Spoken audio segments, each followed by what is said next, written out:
الرحيم. الحمد لله رب العالمين، الصلاة والسلام على حبيبنا محمد وعلى آله وصحبه أجمعين. فرودي جمارة هشتاويك لبيدا وستين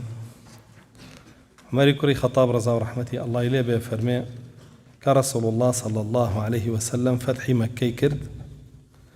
فرمي نادي بدواي أبو سفيان صفواني كري أميو حارثي كري هشام كسر جوركاني كفر بونو لا شاري مكة جاتي رسول الله أنا كرد صلى الله عليه وسلم. فرمي إمام عمر بن يجل ضلي خو ما وتم أمره دستم ليان طلنا بيو طولي أول وأخير يعني ليه كمو. فرمي بلان بينيم رسول الله صلى الله عليه وسلم كاتك كباني كردن عفوي كردن. فرمي نموني منو إيوه وكو يوسف براكاني وان كبراكاني يوسف عليه السلام أو تاوانيان بران بربا يوسف عليه السلام أنجام دا كشي يوسف فرموي لا تثريب عليكم اليوم يغفر الله لكم لو مو سرزنشتان لسرنية أمر الله لتان خوش به. جاء رسول الله صلى الله عليه وسلم بوس يسر كردي فرمو أمر إيوه لو مو تانتان لسرنية الله سبحانه وتعالى لتان خوش به. إمام عمر فرميكا وانبيني فانفضحت حياء من رسول الله صلى الله عليه وسلم. فرمي شرم داي قرتم لرسول الله صلى الله عليه وسلم كأو ليان خوش بوا كتي من ليان خوش نبمو داوي حقي مسلمانان يعني ليبكمو حقي خومان چونك زورك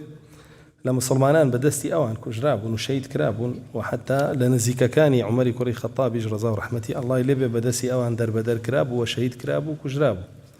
كتي رسول الله صلى الله عليه وسلم عفوي كردنو أو يجلق عليانا باشان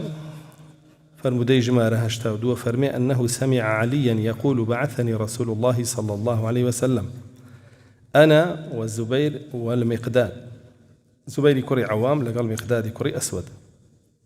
فقال انطلقوا حتى تأتوا روضة خاخ فإن بها ضعينة معها كتاب فخذوه منها. فانطلقنا حتى أتينا روضة خاخ فقلنا أخرج الكتاب فقالت ما معي من كتاب فقلنا لتخرجن الكتاب أو لنقلبن الثياب فأخرجوه من عقاصها فأتينا به النبي صلى الله عليه وسلم فإذا فيه من حاطب ابن أبي بلتعة إلى أناس من المشركين يخبرهم أمرا من أمر رسول الله صلى الله عليه وسلم. فقال رسول الله صلى الله عليه وسلم يا حاطب ما هذا؟ فقال رسول الله صلى الله عليه وسلم فقال يا رسول الله صلى الله عليه وسلم لا تعجل علي إني كنت امرأ ملصقا في قومي وكان من معي من المهاجرين لهم قربات بمكة يحمون أهليهم فأحببت إذا فاتني ذلك منهم من النسب أن أتخذ فيهم يدا يحمون بها قرابتي ولم أفعل ذلك كفرا ولا رضاء بالكفر بعد الإسلام ولا ارتدادا عن ديني. فقال رسول الله صلى الله عليه وسلم صدقكم. فقال عمر أضرب عنق هذا المنافق. قال رسول الله صلى الله عليه وسلم إنه قد شهد بدرا وما يدريك لعل الله اطلع على أهل بدر فقال اعملوا ما شئتم فقد غفرت لكم. أم تشيروكي هنا يتي تشيروكي حاطبي كري أبي بلتعي كيكك لمهاجرين وبجداري جنگي بدري كردو لقى رسول الله صلى الله عليه وسلم. فرمي علي كري أبو طالب فرمي جاري كان رسول الله صلى الله عليه وسلم مني بانكر لقى زبيري كري عوام لقى مقدادي كري أسود. فرمي برون بو روضي خاخ باخيك لليواري مدينة لدروي مدينة. طبعا أو كسانيك درأتشون لمدينة برو مكة بو روضيا درأتشون بيدي تيابو وصوزعي أو شتاني تيابو إسراحتي عن ليه كردو يتليو ورده أكوتنا ريه. فرمي برون بو أوي اللوي ضعيني كيلي ضعينة شيا آفرتيكا كالسوري مانغانت شواتو أو ضعيني بيالا. فرمي أو آفرتا ناميكي بي أو نامي ليسن بومبين رسول الله صلى الله عليه وسلم وعيبوسي صحابة فرمو علي كري أبي طالب رضا ورحمتي الله إليه بي فرمي روشتين قيشتين روضك اللوي آفرتا كمان دوزيو بيمانود أو نامي من بريكا بيتا وتي هيج نامي كمبينيا فەرمێ ئێمە ژووتمان نامەکەمان ئەیەیتێ یا جلەکانت پێ هەڵگێڕینەوە، یعنی جلەکانت پێ هەڵگێڕینەوە بۆی بزانین لەو دیۆ لەکوێ شاردووتەتەوە، مەبەستی ئەوەیە، مەبەستی تەفتیشە. فەرمێ ئەویش بە ناچاری لەناو پرچەکان یا نامەکەی دەرکرد، هاتووە لەناو سنگیان نامەکەی دەرکرد. فەرمێ ئێمەش نامەکەمان هەڵگرت و دەستکاریمان نەکرد، هێنامانەوە بۆ ڕەسوڵ الله صلی الله عليه وسلم. ڕەسوڵ الله صلی الله عليه وسلم کە کردیەوە بینی ئەمەیتیان نووسراوە لە حاتەبی کوڕی ئەبی بەلتەعەوە بۆ هەر کەسێک لە مشریکین کە گرنگی بم بابەتەیە. چیان پێڵێ؟ هەندێک هەواڵی ڕەسوڵ الله صلی الله عليه وسلم لەبارەی چیەوە؟ لەبارەی ئەوەی کە ڕەسوڵ الله صلی الله عليه وسلم بەتەما بوو هێرش بکاتە سەر مەککە و ئازاتی بگا لە دەستی مشریکین، یعنی هەواڵی ئەو بابەتەی گەیاندبوو بە مشریکین. ئیتر بەبێت تەفاسیل، بەڵام لە هەندێک لە ڕیوایەتەکانی ترا تەفاسیلی هاتووە کە لە نامەکەیان چی نووسیوە، کە نووسیوێتی أي جماعة قريش رسول الله صلى الله عليه وسلم جاء إليكم بجيش كالليل، لشكريكي بيه وكو شوا، يعني أمسر وسري ديارنيا قربتاني بزان شانيك نازان زور زورا. وفرمي نزيق بو توليتانو صلى هيتي جناكنو بويا مشاورة بخوتان بكن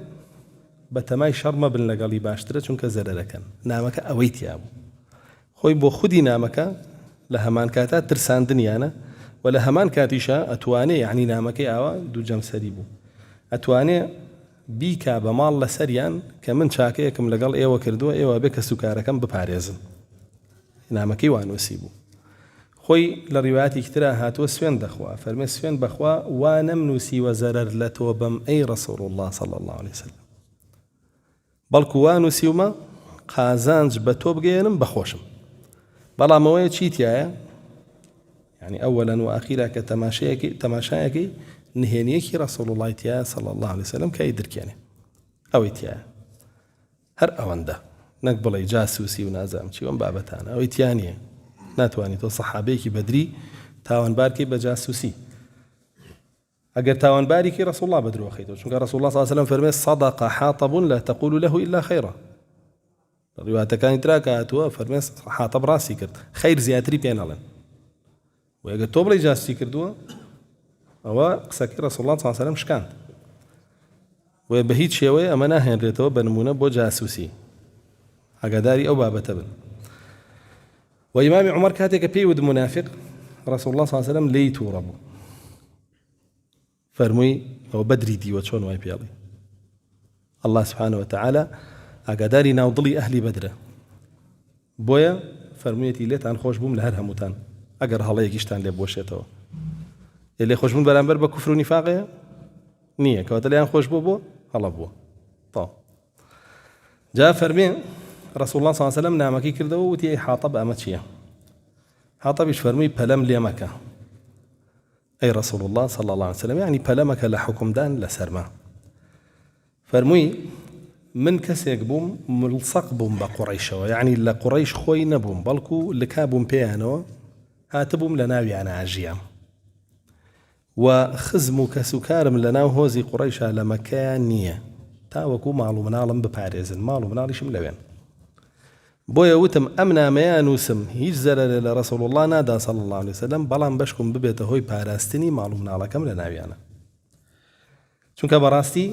مهاجیرەکانی تر هەمویان کە سوکاریان هەبوو لەوێ، ئەوان ماڵ و مناڵیان پارێزراوە بوو. ئەو کارەم کردووە لە کوفرانەم کردووە، یاخود ڕازی بم بە کوفر یاخود مرتد بمەوە. لە ڕیوایەتەکەی ترا وەلا نیفاقە، لە نیفاقیشەوە نەم کردووە. راستوخو رسول الله صلى الله عليه وسلم فرمي صدقكم رواية قدرا وكتمان صدق حاطب فلا تقول له إلا خيرا. راستي كردوا خير زياتر هيج لباريه ومالين. لهند الروايات أم باشو بيشه هي عمر دواتر فرمي، بس خوي عمر لسهرتها وفرمي رضا ورحمة الله إليه فرمي دعني يا رسول الله أضرب عنق هذا المنافق، أو يا رسول الله صلى الله عليه وسلم فرمي إنه قد شهد بدرا وما يدريك لعل الله اطلع على أهل بدر فقال اعملوا ما شئتم فقد غفرت لكم. أم بابة تشيتيا عفوي رسول الله صلى الله عليه وسلم رأسته خول جي خويا لحاطب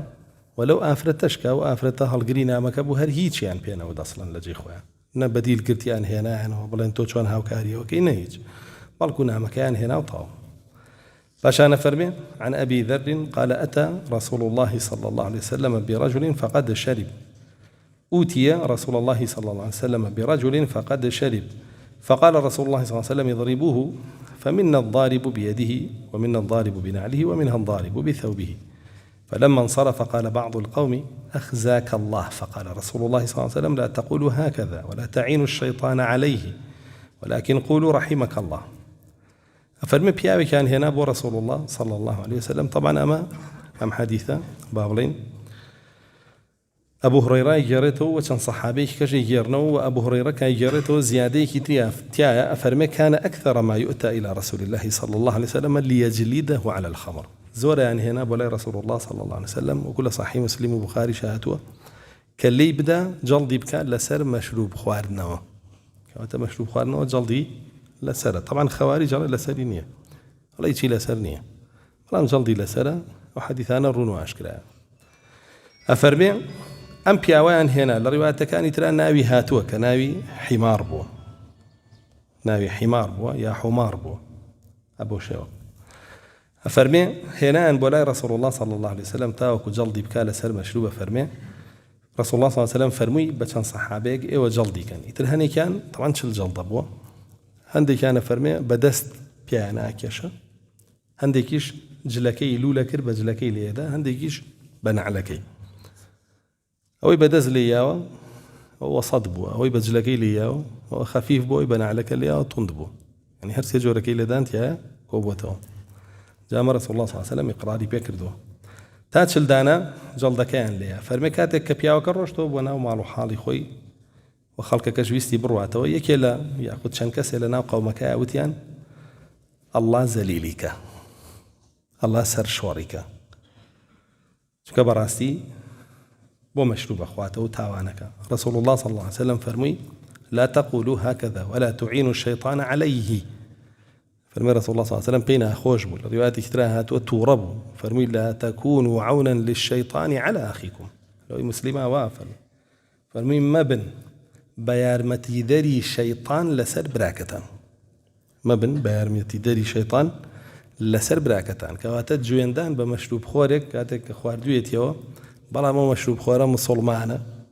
رازية بحدكي لسري تطبيق كريه أو يارمتي داني شيطانة وأوا بتشراندني سيلي بلاتي إسلامه إمام مناوي كشرح يم حديثاك فرمي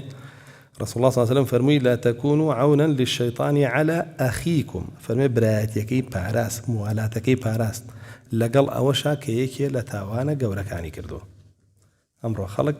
بيكي لتاوانا بشوكا كانيش براكي لولائي كاتدرو نك تاواني قورا كهوزور كارسات أجر أو بتاوانك تاوان بارا وقت تو بشي تاوان باري نقضي ولا أبراء ككبيرة أجر كفر نبي وأجر داري خطبة موازنة بك با موازنة الشرعي به هلا خطو بريار ما قسمك فاجان فرمي بالكو بلين رحمتي الله تليبه يا الله رحمة بيبك الله رحمة بيبك بوي تركيبك فاجان فرمي عن عبد الله قال قسم رسول الله صلى الله عليه وسلم قسما فقال رجل من الأنصار إن هذه القسمة ما أريد بها وجه الله فذكرت ذلك للنبي صلى الله عليه وسلم فاحمر وجهه وقال رحمة الله على موسى قد أوذي بأكثر من هذا فصبر طبعا هم فرمودا كان هرباسي صفتي عفوي رسول الله صلى الله عليه وسلم عبد الله مهستي عبد الله كريم مسعود فرمي رسول الله صلى الله عليه وسلم خير يجي ياخذ مالك هات بردسيو دا بشي كر بسر أنصار كان يا بسر مسلمان أنا بياوج لأنصار كان فرمي سين بأ الله من وام دا بشكر دنا بينم كبوشي ونبو بي الله سبحانه وتعالى بيستويتي يعني ما بس يوبك رسول الله صلى الله عليه وسلم بوخي كردوتي لأخويه چونك ديارة لتشاوي أوا بشيوي جاران نبوه كلاواني لجاركاني ترام بشي باشي ورقت به وبينا خوش بو كام جاريان خوي بشي باش ورناقري فرمي أوم جرايا وبو رسول الله صلى الله عليه وسلم فرمي دا مشاوي السور بو يعني تربونك هات بلام داري نبري يكسر شي كد بيري موسى كوتو عليه السلام فرمي رحمتي الله لموسى به لوزيا ترعزيتي عنا صبري قلب كواتا من لموسى بەڕێسترم لای الله صبر زیاتر ئەگرم ئەگەر لە موساش زیاتر عزیێتم بدەن و لە هەموو کاتێ زیاتر عزیێتم بدەن. فاشان فرمي عن ابن مسعود قال قال رسول الله صلى الله عليه وسلم لا يبلغني أحد منكم عن أحد من أصحابي شيئا فإني أحب أن أخرج إليكم وأنا سليم الصدر. أم حديثة بسندي صحيح هاتوا يعني أما فرمي ضعيفة بلان بسندي صحيح هاتوا كفرمي رسول الله صلى الله عليه وسلم يفرموا هيج هاولكم لسر هاولكي ترم هيج شتيكم بين الله يعني باسي كمكوريكاني نكا باسي هلاكاني نكا رخني لي نقري هولنا ناشريني بكا لايمن ايش يمو كسيك امر بهركز بغيله به يكسر هولا لا يخلكي ناشريني بكا بتايبته قريكي بابلين لجيقاء كابي امامتي هبه ياخذ درس بليتو بكومله تلبام تلباني يكسر بربنا جياني يكتري لا امام وصاكان هولا يكتري ناشرين كان ام يالي او يالي او رسمي كومنتكيتي او رسمي نامكيتي او واي كردو وايود او واكاي ترشتك نمنيت وناوي كومل جاي مسلمانان به ناوي براتي مسلمانان به طاو هم يتفرتوناك او هل يوشينيت ودي كفري جوابه كفري جوابه ولا تنازعوا فتفشلوا وتذهب ريحكم ايوه تنازع تنهبوا فشل بينه هيج هيزوز اختو زورك تنبه جاء رسول الله صلى الله عليه وسلم جي يفرمو هيج كسي لسان هيج كسي هيج مبونه هنا من أمام بمناوتانو صنقم فراوان وسلامة ببرامبر بهموتان كتوي باسية وكيل لاي كهات ناويان أو كسي بيني صنقي برامبرو سلامتني وتو زواز ليكتري بيان جاء ما أو بري عفوي رسول الله صلى الله عليه وسلم كبيش أقري بهرشتكيش كأبيته هوي بابلين نا سلامتي صنقي خوي برامبر هر مسلمانه بابي دواء أو فرمي وأما ما ذكر من جوده وسخائه صلى الله عليه وسلم باسد صفة تري رسول الله صلى الله عليه وسلم كيكي كان جودة وأبي تريشان سخاء طبعا هندك لزانا فرمون جود والسخاء هدوكي يكشتا هندكيش جياوازيكي كم لنواني أنا أكم الجود تشيا هو الإعطاء من غير مسألة بريتيلا بيداني مال بيداويستي بكسيك ببيوي ليد دعواكا ببي أوي خوي ليد دعواكا يا ببي أوي عوضي هبي يعني اشتكي بوتو كرد بي أو انجاتو بوي بكيتو بلكو راستو خوتو خوت بيدي وجود لجودة وهاتوا ولا جادة وهاتوا كبمعنى الجيد دي يعني اشتكي باش كسيكي باش كالي فلانا كس جودي تيا يعني كسيكي باشا بجادش بوتري جادة بروي بباشي دروس كراو بس هرياوي بس جادة كانية موانية همي طاسة هندي كثير فرمون جود هو الإعطاء قبل السؤال جود بريتيا لوي مال ببخشي بي أوي للدعواكري يا بيش أوي للدعواكري كابرا هري بيني داوای نكردوا خود سيري دموچاويكي يحسبهم الجاهل أغنياء من التعفف بلام تعرفهم بسيماهم تو بدموچاوي ازانيم بيستي بي يكسر بي بخشي بي أوي داوايكا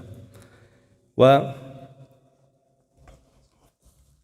أو معنى جودة للغة ولا اصطلاح طبعا اللغة أبي بشي لجادة وهاتوش تباش كزكي باش ولا اصطلاحي شاء أويكا توش تبخشي ببيه ويكا أبرا للدعوة ياخد عوضك هبه بابلين لبران برابيه والسخاء شيء علماء فرمون لزمانوانية هو مبدأ الإفادة يعني سود قياندنا لسرتاوة تو هر كسك أبيني نا أي ناسي نديوتا نا هيج آشنايات يكد هيبي هل لسرتاوة تو سوديكي بيجيني نسي حديك يكي مالكي بيدي رنمونيك يكي شتيكي بيالي أو وبيوتري سخاء وعلماء فرمون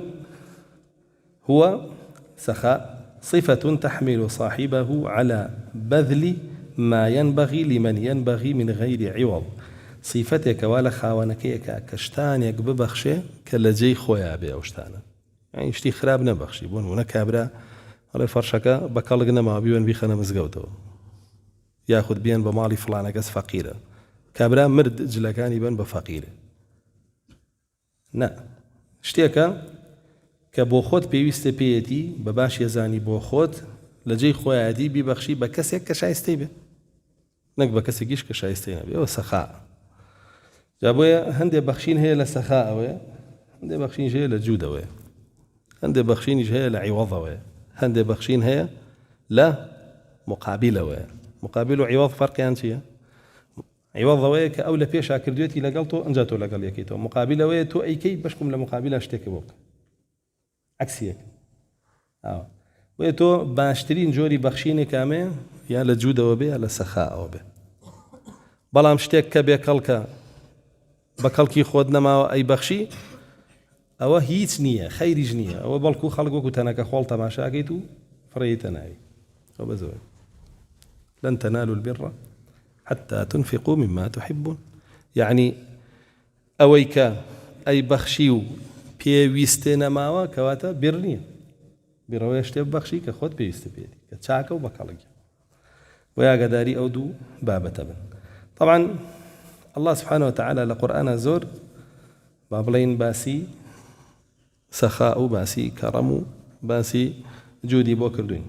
الذين ينفقون أموالهم بالليل والنهار سرا وعلانية فلهم أجرهم عند ربهم ولا خوف عليهم ولا هم يحزنون. أواني كلماليان أبخشن إتر مال شيء خلق وازانه مال هر باره مال كل عين منتفعة. هر شتێکە کە سوودی هەبێ بۆ خەڵک، هەر شتێک کە سوودی هەبێ بۆ خەڵک ئەوە ماڵە. باشە ئەگەر مشتێ با بڵێن خورماش بێ ئەوە حسابی ماڵی بۆ ئەکرێت لە دینە. فەرمی ئەوانەی ماڵە بەخشن بە شەو و بە ڕۆژ بە نهێنی و بە ئاشکرا ئەوانە لای الله سبحانه وتعالى ئەجریان هەیە لەهم ئەجرهم عند ربهم. يعني ئەجرەکەیان لەلایەن ئەڵڵاوەیە کەواتە ئەجرێکی گەورەیە. وبمعناه كتريج يعني أبيت شاوري أجرك بن لا الله نقلع عبدك أخوي سباس يعني كاو رزيان اللي بقريو يتربي كان كوي لبوخو عن للرجيو بلا الله سبحانه وتعالى ولا خوف عليهم نات ترسيان لسرنية التي لو كبخشي أنا فقير يعني فقير يعني ولا هم يحزنون. والله سبحانه وتعالى قرب يان بوكاتو بشيويك أما هل الدنيا كخفد نخون لو كبخشي أنا بو بخشي ما عنده أي وابلن جا هەندێک ترە فەرمون بۆ قیامەتیش درێژە بێتەوە ئەم بابە لەسەر مەرگا ترسی نییە لە بەرەوەی شتی زۆر پێشخستووە لە سەدەقات و چاکە بۆ ناو قەبرەکەی وەکە ماڵیش بەجێ هێڵێ خەفەتی لێ ناخوا بڵێ ئەوە بۆ لێم نابەخشی ئەوە مردم و هیچیش نابەمە ناو قەبرەکە ناڵە لێم بەخشیوە ترسم نییە خەفەت ناخوام بۆیە معناکەی بۆ هەردوو با بڵێن بارەکە ئاخوا بۆ دنیاش و بۆ قیامەتیش. و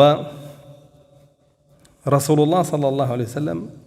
هوش داري دا ولا باري وكسانوي كان هيا نو أو دو صفتان يعني أبو ذر غفارية فرمي جاري كان جنبولا رسول الله صلى الله عليه وسلم يوم ليبو هر بانج يكرد بدنجي برزي فرمو هم الأخسرون أعمالا والله هم الأخسرون أعمالا سوين دي أخوار هي فرمو أوانا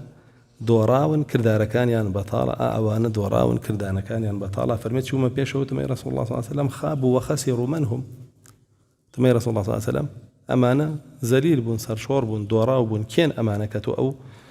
بو حالته بو شوية باس يعني كي فرموي الأكثرون في الدنيا أوانا كخواي پروردگار مالكي زوري بيداون لدنيايا إلا من قال إكامان رزقاري به فرميت دستي أواقد هكذا وهكذا وهكذا لا راس ولا شاب ولا ناوراس توا لا بشتي شو فرمي إلا أو النبي عابها شوار دوري خويا أنا بخش أو يزوري هي وبهر شوار دوري خويا أنا بخش أو لرجي قيامته أخسرونه دوراو باش أنا فرمي بلين لفرمودي كتير رسول الله صلى الله عليه وسلم أفرمي إن الله جواد ويحب الجود. الله سبحانه وتعالى جواد بس إيش معنكر يعني أبخشة ببيع أويك تو لي دعوابكي جاري لشوين يكوشتاني كتب أبخشة تو البخالطانات والله سبحانه وتعالى أو كسانشي خوشك أو صفتي جودانتيا أو كسانشي خوشك أو صفتي جودانتيا باش أنا فرمي ويحب معالي الأخلاق ويكره سفسافها. الله سبحانه وتعالى روش تبرزكاني بي خوشة لو أنا كامة جود ولا نسمكاني بي أنا خوشة لو أنا كامة بخل چونك بخيلي عكسي جود وعكسي بخشينا. بخيلي چيا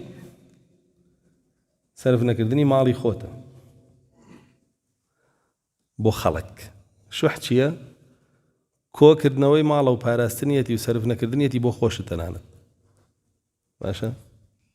وبالشح على شدة البخل. جاء عكس جود هردو كان الإنسان هبن جودي تياني أو كسنات واني بكسيكي جواد وصف كي وجود أبيته هو يوي نفعكي بيته بخود رسول الله صلى الله عليه وسلم فرمي صنائع المعروف تقي مصارع السوء. وكو قصي إمام عمر جاتوا أبو بكر الصديق عفوا هاتوا وكو قصي أبيش كأفرمي شاكا كردن جواد بون أبيته هو يوي تو باريزراو بي لشي لمصاريع سوء. مصاريع سوء يعني هر حالتك أبيته بيشوا تو تيايا زرر بكي لنا وبشي هي دين وهي دنياش. جاء زورك لزانان تفسير يكن بسر مرق لأن إنسان كجواد بو لدنيايا لسر مرقع عاقبتي خير به كجواد نبو بخيل بو شحيح بو لسر مرقع عاقبتي خراب به. فالمدية كم كهناويتي أفرمي حدثني إبراهيم ابن محمد ابن الحنفية من ولد علي قال كان علي بن أبي طالب إذا نعت رسول الله صلى الله عليه وسلم قال كان رسول الله صلى الله عليه وسلم أجود الناس كفا وأكرمهم عشرة من خالطه فعرفه أحبه. علي كري أبي طالب فرمي رضا رحمتي الله إليه كي جارته يكي لكركاني محمدي كري إمامي علي خوي حنيفية بوالن بويجي كانوا لمن على كاني تريكا لحسن وحسين ولفاطمة حنيفية أفرته بني حنيف بو رسول إمامي علي دواي وفاتي فاطمة خاتون ماري كردو أو من ضالي بو لي كناي محمد بو وزورك لنا وكاني علي دوات اللوة بيابون. جاء فرمي وصف رسول الله صلى الله عليه وسلم يفرمو رسول الله صلى الله عليه وسلم كان أجود الناس كفة دس بلاوترين كذبوا سخيترين كذبوا بخشندترين كذبوا وأكرمهم عشرة ما بستيتيا ما بستيويك أقل لقل يا بجيتيا لتبيعتيشا أو رزيكي زوري لي قردي كفرمي دس بلاوي يعني مالو سلوتو سامان بيه بخشيت لدنياها لمادياتها بيه بخشيت وزور برز بو لقل كفرمي عشرة لويا يعني لتبيعته لروجته لهرسوكوتيشا زور باش بو لقل باش يويك هر كسي لقل يا بجيايا أي ناسي وخوشي أبيز دواتر. باش أنا فرمي عن ابن عمر قال ما رأيت أحدا أجود ولا أنجد ولا أشجع ولا أوضى من رسول الله صلى الله عليه وسلم. أفرمي عبد الله كوري عمر هيج كسيك من ديوة بقدر رسول الله صلى الله عليه وسلم شيبه أجود به صيغة تفضيله يعني كس لبخشينا أنا أقشته برسول الله صلى الله عليه وسلم. ولا أنجد يعني بفرياي خلقيكو يا أرمتيان ولا أشجع هيج كسي بقرة وآذان أبو طبعا بالله هيج كسي بقر رسول الله صلى الله عليه وسلم آذان أبو ولا أوضى دلصوز هيج كسي بقر رسول الله صلى الله عليه وسلم دلصوز نبو بو ها ولا كاني. باش أنا فرمي عن ابن عباس قال كان رسول الله صلى الله عليه وسلم أجود الناس بالخير وكان أجود ما يكون في رمضان حين يلقاه جبريل. ابن عباس فرمي رسول الله صلى الله عليه وسلم لبخشينا كسبيانا قشتو وبتايبت لرمضان زور بخشن دبو كاتك كجبريل هاد مدارسي قرآني لقلا كردو. طبعا إمام ابن تيمية لجيران فرموديا قصيكي جوانا كافرمي حق لسرهبو مسلمان يقل رمضان جوادي زيابك جودي زيابك حق لسرهبو مسلمان رمضان هم بخشيني بمال زيابك هم طبيعتي شي باش ببه كافرمي أو تأسية برسول الله صلى الله عليه وسلم وابستبون بوا صلى الله عليه وسلم. مجالات جود زورة چندين مجالاتي هي أتواني مال ببخشي أتواني علم ببخشي أتواني آموشگاري ببخشي كمان أمي فردي شلسل أقر خاون مال بفرز لسل ببخشي وآتوهم من مال الله الذي آتاكم مالك هي الله جل جلاله فرمي بفقير كان بن لو مالك هي من ولد السيوات خوي خوتانية خلقه بهي خوي زاني بلام هلا دسياتي أو باشترى لويكا هي خوي زاني ولا ضلياتي وقد لينا بخش هو شحيح ورزيلة. وعلمي شبه مان شوا علمي خودنية علمي الله سبحانه وتعالى بتويدا ويعلمكم الله ويفير يبي الله فيرتك لا علم لنا إلا ما علمته وأي واجب لسر بخشي كي بلاوي كي تو بنا وخلقيا نصيحتي شبه مان شوا حق إبراهيم مسلمان لسر مسلمان رسول الله صلى الله عليه وسلم كافرمي حق المسلم على مسلم ست يكي لوانتيا إذا استنصحك أن تنصح له كبيوستي بها مشغاري توبو مشغاري بكي لكاتك أبزانيك بيوستي بيتي ومشغاري كجورقري ويا أمانة همي مجالات جودة أو كسيك نصيحتناك علمنا بخشي أو كسيك مالنا بخشي أو جودي تياني لتبيعتها به لمالها به لهرشتك به وجاري واهي لبلو بايا جود يعني أنا لمالها أنا لعلمها أنا لنصيحتها لتشيا لبلو بايا أما جالي شوارم كابرا بلو بايا كي هي أو بيقو بلو بايا بكار يعني بوشي بويار متيداني بيد صلاة ولا وازكان أو أبي بجود ئەگەر بەکاری بێنی بۆ کەسانێکی تری بەدەسەڵات و بەهێز زۆ ناوێ بەجوود تۆ مەسئولیاتێکە هەیە لە جێگایەکە کەسی کەش مەسئولیاتێکی هەیە لە جێگایە ئەڵێ با بڕۆم یارمەتی بەم و ئیشی بۆ بکەم و شتی بۆ بکەم ئەوە بۆ وایە کەی سبەینی ئەویش بە مەسئولیاتەکەی قەرەبووی تۆ بکاتەوە کاتێک کە ئەبێ بەجوود کە تۆ لەگەڵ فەقیر و هەژارە و دەسەڵاتە بەکاربهێنی و باشبی بۆوان ئەوەی تر تۆ لە پێگەکەت و پلە و پۆستەکەتە کەسێکی جەواد بووی بۆ ئەوان مجالي بينجميان بريتيلا بذل طاقة الجسد بكار هناني جستد لا يرمتي داني خلقه بتايبد لا يرمتي داني مزقوته يزور كزباني شي يجيبو نايك في الله ورا او اشتبك بو مزقوته مشتبك بو مزقوت نايك جاما غير كسي لدوره وي مزقوته كاش بي بلاي نايكا او جودينا بو برامبر بمزقوته غير كسي لنا مزقوته كاش هذا كل كاكا او قسكا بكاكا او اشتبك ئەگەر کەسێ مزگەوتەکە خراپیشکە پیسی کاوینی کا و گوێشی نایەت ئەجا لەوە بڕۆ بۆ دەرەوەی مزگەوت ڕەفیق و برادەر و خزم و ناسیا و ئەوانە بەجەستە دەتوانی یارمەتیان بێ قەیچێک ئازانی براکەت خانووەکە بڕۆ تۆ زێ ئاوەڕشێنی بۆ بکە و حاخۆ ئەوە هەر پێکرێ هیچ نەبێت یا باوکە جاری وایە کە گوێ بۆش نایکەوە واجبە لەسەرێ یاخود دایکە پێویستی بۆیە بایعیگەی بۆ وەرگری بۆی بەریتەوە هەیە ئەیەنێسە ئەگەر هەبوو بڕۆی بۆی وەرگری بۆی بەریتەوە سیارەت پێ ئەوێ بڕوە بۆ عیادە بۆ خەستەخانە مامتە خاڵتە یعنی لێی بپرسە بڕۆ جوودە ئەو هەمووی جوودە بە تاقەی نەفس هەر هەمووی و هەر هەمووی صیفەتی رەسوڵ الله بۆ صلی الله علیه وسلم لە ڕێگایە ڕۆی منداڵێکی بینی بە پێ ڕۆی گوێ درێژێکی پێ بۆی وەر لە پشتمۆ سەرکەوە معادی کوڕی جەبەر سەریە خستەی برد ئەیگەیانەوە جێی خۆی کێشە رەسوڵ الله صلی الله علیه وسلم ئەم سیارەیەکی پێ و هەموو عالەما بینێ ئێسش بە دەمیان نایە فەقیری هەژارە یارمەتی با دەستگیرۆی بکە ئەوە هەمووی مەجالاتی جوودە و ئەو پێنج مەجالە زۆر گرنگە بۆ ئینسان چی واکە ئینسان کەسێکی جەواد بێ یەکەمیان سەلامەت الطەبع طبیعەتی سەلامەت بێ تێک نەچوو بێ هەیە طبيعتي سلامت نيتيك شو قماني خرابية برانبر بهم مسلمانه بوي رسول الله صلى الله عليه وسلم فرمى إياكم والظن فإن الظن أكذب الحديث قماني خرابتان لطلا نبي برانبر بمسلمان شو كاو دروزنترين قصي لدلتانا تو خاوني دروزنترين قصي لدلتا كا قماني خرابي برانبر همو مسلمانه هبو هر كزبينه بيسي بهر شي على شاي دراو وشي بوي بكم بوي بكم بويناكم كره خلق همو يواه ئەمە طبیعەتی سەلامەت نییە ئەگەر طبیعەتی سەلامەت بێ کە کەسێک بینێ پێداویستێکی هەیە یەکسەر ڕاستەوخۆ بەزەی پیایەتەوەڵێ با لەبەر ئەڵڵا بۆی بکەم خۆ ئافرەتێک خۆی چوو لە بیرە تێر ئاوی خواردبینی سەگێک تونیەتی چونکە سەلامەت بوو طبعی فیتڕەتی بە تەواوی تێک نەچوو بوو لای نەدابوو خۆ ئافرەتەکە خراپەکاریش بوو چوو پێڵاوەکەی پڕکرد لە ئاو دەری هێنایەوە سەگەکەی پێ تێر ئاو کرد ئەڵڵا سوبحانەهو وتەعالا بەو کرداری ڕەحمی پێ کرد توفيقي دا حتى أمريكا داري تشاكا وازدا دايان بي سي بينه وبشتا باش وطبع كسلامت بو هرچن دخرا بيش بي أدجيريتا وسر تشاكا وأدباتا باشتو بس طبع كسلامت نبو أجر ما ويكيش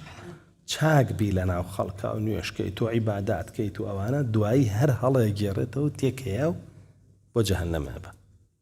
وزور ورياب وحريص من لسر باراستني سلامتي طبعتان خالد وم خوشويستني خير لبر الله حزب خير به حزب تشاكا به لبر الله كبراسي امر خلق حزب خرابيه جاري واجل لبر الله عكس حزب خير وتشاكا به لنا خلق هبه وخو بيك ببا بيشنگ ببا قدوه بو خلقي كبراسي وجمرو زور كم بوتو بشويك اگر قدومان هبوا لجود ولا بذل ولا عطاء ولا وانايا خلقك الشاوي اللي يكرد هەندێک کردار هەیە بۆ نمونە ئەگەر ئیمامی مزگەوتەکە بیکە خەڵکی کەژەیکە بەس کابینێ و نایکە بە حیاتی کەسی داوەت نەکردو ڕێ منیش بۆچی خەڵک داوەت ئەگەر داوەت باش بووە وەخوا مامەسا تۆ بڵێ حەزی لە بەهەش نەبێی کرد وایە ئەگەر بەخشین باش بووە دۆ بڵێ مامەسا حەزی لە بەهەش نەبێی بەخشی ئەبۆ شێوەیە دەسێر کە لێرە فەرمێ ڕەسوڵ الله صلی الله علیه وسلم خۆی جەواد بوو لە ڕەمەزانە جوودەکەی زیادیەکرا بوو بە ئەجوەد بۆی خەڵک چاوی لەکە چونکە بەڕاستی کۆمەڵگای مسلمانان پێویستی بەوە هەیە ڕەبت بێتەوە بەیەکەوە پێویستی بەوە هەیە هاوریکاری یەکتر بکەن لە هەموو ڕوویەکەوە خاڵی سێم تەوفیقی ئەڵڵایە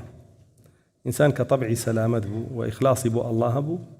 کەوە خاڵی دووەم بوو خاڵی سێم ئەڵڵا سبحانه وتعالى تەوفیقیەدا یارمەتیەدا هاوکاریەکە دڵ و دەرونیەکاتەوە دەستیەکاتەوە بۆ جود و بۆ سەخا بەرامبەر بە خەڵکی بەڵام کە ئەو طبعی سەلامەت نەبوو فطرەتی تێک چوو بوو و نەشی ئەفامی لەبەر ئەڵڵا یارمەتی خەڵک بە الله سبحانه وتعالى توفيقي چیبە خۆ مەلایکەیە نانێرێ بچێتە لە شێوە پێی بکە تا سەلبی تەوفیقە بێ خاڵی چوارەم هەبوونی عیلم بە فەضل و گەورەی جود و سەخا ئەگەر دیقەت بن غەزالی لە ئەحیا علوم الدینە باسی هەر سیفەتێکی جوانەکە ئەڵێ گەرتەوە بێتە ناوە بڕۆ عیلمەکەی فێر بە ئەو سیفەتە باسی هەر سیفەتێکی ناشرینی ژەکە ئەڵێ گەر بتەوێ ڕزگارە بێلێ بڕۆ عیلمەکەی فێر بە بەڵێ تۆ ئێستا خەریکی نەزەری حرامی بڕۆ بزانە نەزەری حرام چ کارە ساتێکە وەڵای تر ئەگەر باوەڕە بە بوونی ئەڵڵا هەبێ و باوەڕە بە سزای هەبێ و باوەڕە بە شەیطان هەبێ و باوەڕە بە پلانی هەبێ کە ئەمە تیرێکیەوە هەرگیز نەزەر ناکەیتەوە بۆیە عیلمەکەی فێر بە ئەو عیلمە ڕێگرە بێ لەوەی کە بیکە عینەن شە دەگەرێتەوە سیفەتێکی جوان بێنیتە لای خۆت بڕۆ لە فەضائیلیا بخوێنەرەوە بڕۆ لە ئەجر و پاداشتیا بخوێنەرەوە بزانە ئەڵڵا جەل جەلالوهو چی بۆ داناوی ئەوە ئەبێتە هاندەر بۆ ئەوەی و کارە بکەی بۆیە لە قەدیمەوە عولەمای ئێمە کتێبیان نووسیوە لە بواری تەرغیب و تەرهیبە تەرغیب لە چی لە فەضائیلی ئەعمال تەرهیب لە چی لە ڕذائیلی ئەعمال یعنی ئەو ئاەت و حەدیثانەوە ئەو ئەقوالی سەحابە و تابعیانیان بۆ ڕیز کردووی لەو کردارانەیە کە تۆ ئەگەر بیکەی باشە و لەو کردارانشا کە تۆ ئەگەر بیکەی خراپ بۆ ئەوەی تۆ یەکسەر جانبە باشەکەت زیاکەی جانبە خراپەکە لە خۆتا بکەیتە دەرەوە هەبوونی عیلم لەسەر ئەوە زۆر گرنگە و عیلمی تەرغیب و تەرهیبێکێکە لە عیلمەکانی تەزکیەی نەفس وەکو باسمان کرد ئینشاءالله ڕەمەزانی داهاتوو ئەگەر ماین کتێبمانە بێ لەسەرەوە شەرحیکەین و یەکێ لە کتێبە چاکەکانیش کە لە بیدایەتی ترین کتێبەکانە نووسراوە هی قەوام السنەی ئەسفەهانیە خاڵی پێنجەم تەطبیقکردنی موالات چونکە بەڕاستی جود و کەڕەم و سەخا لە بەرامبەر مسلمانانە بەشێکە لە موالات بەشێکە لە موالات رسول الله صلى الله عليه وسلم فرميتي من أحب لله وأبغض لله وأعطى لله ومنع لله فقد استكمل الإيمان أوي خلقي خوش بيه لبر الله خوش يستيان بيه ببخشه أو جود سخاء لا همو شيء كان معنويات كان كما اسمعك وأبغض لله رقيشي لكافر لبر الله كابرا كافر بجود سخاء ما في برامبر بۆ نەوە قوتم با لێ ترسم یاخود با ماستاوی بۆ بکەم بۆی شتم دەستکەوێ لێ خەڵک زۆر بێ وای لێ کردو ئەمڕۆ وأعطى لله ببەخشێ لەبەر الله ومنع لله منع بکانە بەخشێ لەبەر الله ئەمە بەشێکە لە ئیمانی کەواتە ئێستا لێرام حەدیثە جود و سەخائی بەرامبەر بە مسلمانان کرد بە بەشێ لە ئیمان و لە وەلا و بەڕا لە ئینسانە کە هەبێ رسول الله صلى الله عليه وسلم أسي إبراهيمك عليه السلام فرمي أول من أضاف الضيوف إبراهيم يكم كسك ميوان داري ميواني كردو كرم وسخاء هبو برانبريان وجودي هبو إبراهيم بو عليه السلام والسنة أوى يمش أمر من بكرة وشوين ربازي إبراهيم كين ثم أوحينا إليك أن اتبع ملة إبراهيم حنيفا واتبعوا ملة إبراهيم حنيفا وما كان من المشركين أولا الرباز ورجكي إبراهيم عليه السلام ويا أبي أقاداري بن أو صفة ما أنت أبي چونکە رسول الله صلى الله عليه وسلم خۆی تایە بووە و بزان ڕەمەزان فرسەتە بۆ ڕنگدانەوەی ئەو صفەتە لە ئینسانی مسلمانە و یوسف عليه السلام ئەڵێن ئەمەنە با بڵێن بەڕێز و سەخی و جەواد بووە خۆی برسیە کرد لە کاتێکە هەموو خەزێنەکانی مەلیک لە بەردەستیا بوو بۆچی خۆی برسیە کرد بۆی بەزەی بە برسیانەکان نابێتەوە پێیان ببەخشێ بە بەردەوامی. بۆیە رسول الله صلى الله عليه وسلم فەرمێ الكريم ابن الكريم ابن الكريم يوسف ابن يعقوب ابن إسحاق ابن إبراهيم لا بابيري أو كرم ورزي وماته. فرمودي دعاء فرمي عن أنس أن رجلا أتى النبي صلى الله عليه وسلم فسأله فأعطاه غنما بين جبلين فأتى الرجل قومه فقال أسلموا فإن محمدا يعطي عطاء الرجل ما يخاف فاقه. أنس كوري مالك فرمي بياوها ولا رسول الله صلى الله عليه وسلم برسياري ليكر يا داواي ليكر كأو مرمالاتي باتي كالنيوان دوكي واي يا رسول الله صلى الله عليه وسلم لخمس بريكة وتبو لغنيمتي شر. فرمي رسول الله صلى الله عليه وسلم هموي بيدا كابراج يا بيش خوي روشتو بنا قوم كيوتي خلقنا برون مسلمان بن بخوار رسول الله صلى الله عليه وسلم بخشيني كبخشيه لفقيرين ترسي. فاشان فرمي كان علي بن أبي طالب إذا وصف النبي صلى الله عليه وسلم قال كان أجود الناس كفا وأجرأ الناس صدرا وأصدق الناس لهجة وأوفاهم بزمة وألينهم عريكة وأكرمهم عشرة من رآه بديهة هابه ومن خالطه فعرفه وأحبه لم أر قبله ولا بعده مثله. طبعا حديثك ضعيفة ضعفيتيا بلام الفاظ كان تريك لبيشا هناي صحتي تيا وهندق لألفاظ كان تريشي شاهدي هي. فرمي رسول الله صلى الله عليه وسلم بخشن ترين كذبو دسكرا وترين كذبو ولا همان كاتيشا آزاترين كذبو أجرأ الناس صدر صنجي بربولا جواميري وآزاتي ولا همان كاتيشا لقسا كردنا أصدق الناس لهجة زور راس قوبو وأوفاهم بذمة يعني هر وعديكي بايا يبرد سر هر شي بخستات قردني خوي يبرد سر نيش كان وأليانهم عريكة يعني شتانك بابلين خلق زور بطندي دستيايا وزور بنرمي دستيايا وخلقك زور بطندي ليرواني وزور بنرمي ليرواني وأكرمهم عشرة أو يعني لما ملو رفتار زور باريزبو هر كسبي بينيا لسرتايا هيبتي واي ليكر بابلين اللي بسلاميته أعرابيك يا رسول الله بيني صلى الله عليه وسلم زور ترسي مجانية كويتا سلرزين رسول الله صلى الله عليه وسلم فرمي يا أخي هون عليك أنا ابن امرأة كانت تأكل القديد يا كم جار كايبيني هيبتي رسول الله صلى الله عليه وسلم كاري قليل سربجي الله ليه ترسي فرمي براكم هيور برو من كوري بي افرتكم قديد يا اخوان قديد شيا گۆشت بوو خوێیان پێوا کرد ئەیاندا بەسەر بەردا لە مەککە هەتا وشکیە کردەوە دوای ئەیان خوارد. جاڵێنەوە خواردنی کەسانێک بووە کە فەقیر حاڵ بوون نەیانەتوانی گۆشت بە ڕێژەیەکی زۆر بەکار بهێنن زۆر بە کەمی پێگەیشتن بۆ ئەوەی زۆرترین تامی لێ بکەن بۆ شێوەیان خوارد. جا پێڵێ من کچی کوڕی ئافرەتێکی ئاوا فەقیر حاڵ بوو بۆیە خۆ با بڵێن سەغڵەت مەکە و ئاسایی بە بەڵێ کەسێکە بیبینیە سەرەتاوە هەیبەتی لێباری بەڵام فەرمێ کە تێکەڵاوی بکردایە خۆشیەویست و فەرمێ هیچ کەسم نەدیوەنە لە پێش ئەوە لە دوای ئەو وەکو ئەو بێ. عن أنس بن مالك قال لا يسأل رسول الله صلى الله عليه وسلم شيئا قط على الإسلام إلا أعطاه إن رجلا أتاه فسأله فأعطاه غنما بين جبلين فرجع إلى قومه فقال أسلم فإن محمدا يعطي عطاء ما يغشى فيه الفاق. حديث كيف يشوى بالزيادة كتيا كأنز فرمي رسول الله صلى الله عليه وسلم هرشتكي لدواب كردا مسلمان هرشتكي لدواب كردا بيدا ويفرمي على الإسلام إلا أعطاه بلام هندجار على الكفر جريدا يعني بكافريش يدا هندجار بلام بزوري بو مسلمان هرگيز دسين جراته بلكو هرشي عن دواب كردا بيدا بس أنا ديكي تلا أنا سوا هي ناويتي ولا جابري كري عبد الله شوى هي ناويتي هرهمان فرمودة دواتر هلا أنا سوا لا يقول لشيء يسأل لا رسول الله صلى الله عليه وسلم هرشتكي لدواب كردا نية وتنع إلا في أذان. عن عائشة قالت ما سئل النبي صلى الله عليه وسلم شيء قط فمنعه هاو شيء فرمودة كاني بيشوى باشا أنا فرمي. عن هارون ابن رياب قال قدم على النبي صلى الله عليه وسلم 70,000 درهم وهو أكثر مال أتي به قط فوضع على حصير ثم قام إليها يقسمها فما رد سائلا حتى فرغ منه. سندك ضعيفة مرسلة أفرمي 7,000 درهم يعني هنا بو رسول الله صلى الله عليه وسلم درهمي زيو كأوزور ترين مالبو بقات بردسي رسول الله صلى الله عليه وسلم لوتي لجيانا بو إلا ئەوەندە پارە نەگەشتوتە بەردەسی فەرمێ هەستا هەر هەمووی بەخشی بەسەر خەڵکیە هەر کەسێوتی ئەی من دەسی نەگێڕایەوە ئیلا لەو ماڵی پێدا و هیچی نەهێشتەوە لای خۆی بە هەمان شێوە بە سەنەدێکی تر ئەو فەرمودەی عایشەی هێناوە ڕەزا و ڕەحمەتی ئەڵڵای لێ بکا فەرمێ هەر شتێکی لێ داواکرایە مەنعی ناکرد پاشان فەرمێ سمعت أبا أسيد مالك بن ربيعة يقول كان النبي صلى الله عليه وسلم لا يمنع شيئا يسأل همان لفظ كاني بيشوا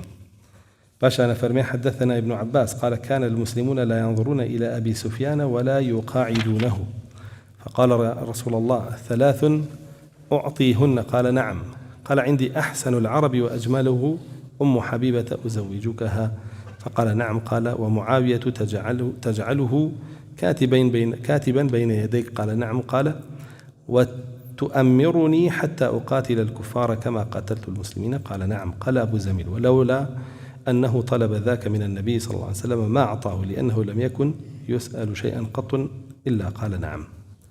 طبعا حديثة ضعفيتيا سندكي صحيح نية لبل يكشد فرمي أبو سفيان لنا مسلمانانا بهوي أو شري زور لقى المسلمانان كذبوا خلق حزيبة شعرين أبو فرمي رسول الله صلى الله عليه وسلم أبو سفيان أقادار نخو أموزاي دوري نزيكينا يعني لباوكيو أفرمي ترى أبو سفيان هاو بلاي رسول الله صلى الله عليه وسلم فرمي سيدا خوازيم هي ليت هيچی رد مكروا كلو دا خوازيانا چيا باشترين كچمية جوانترين كچمية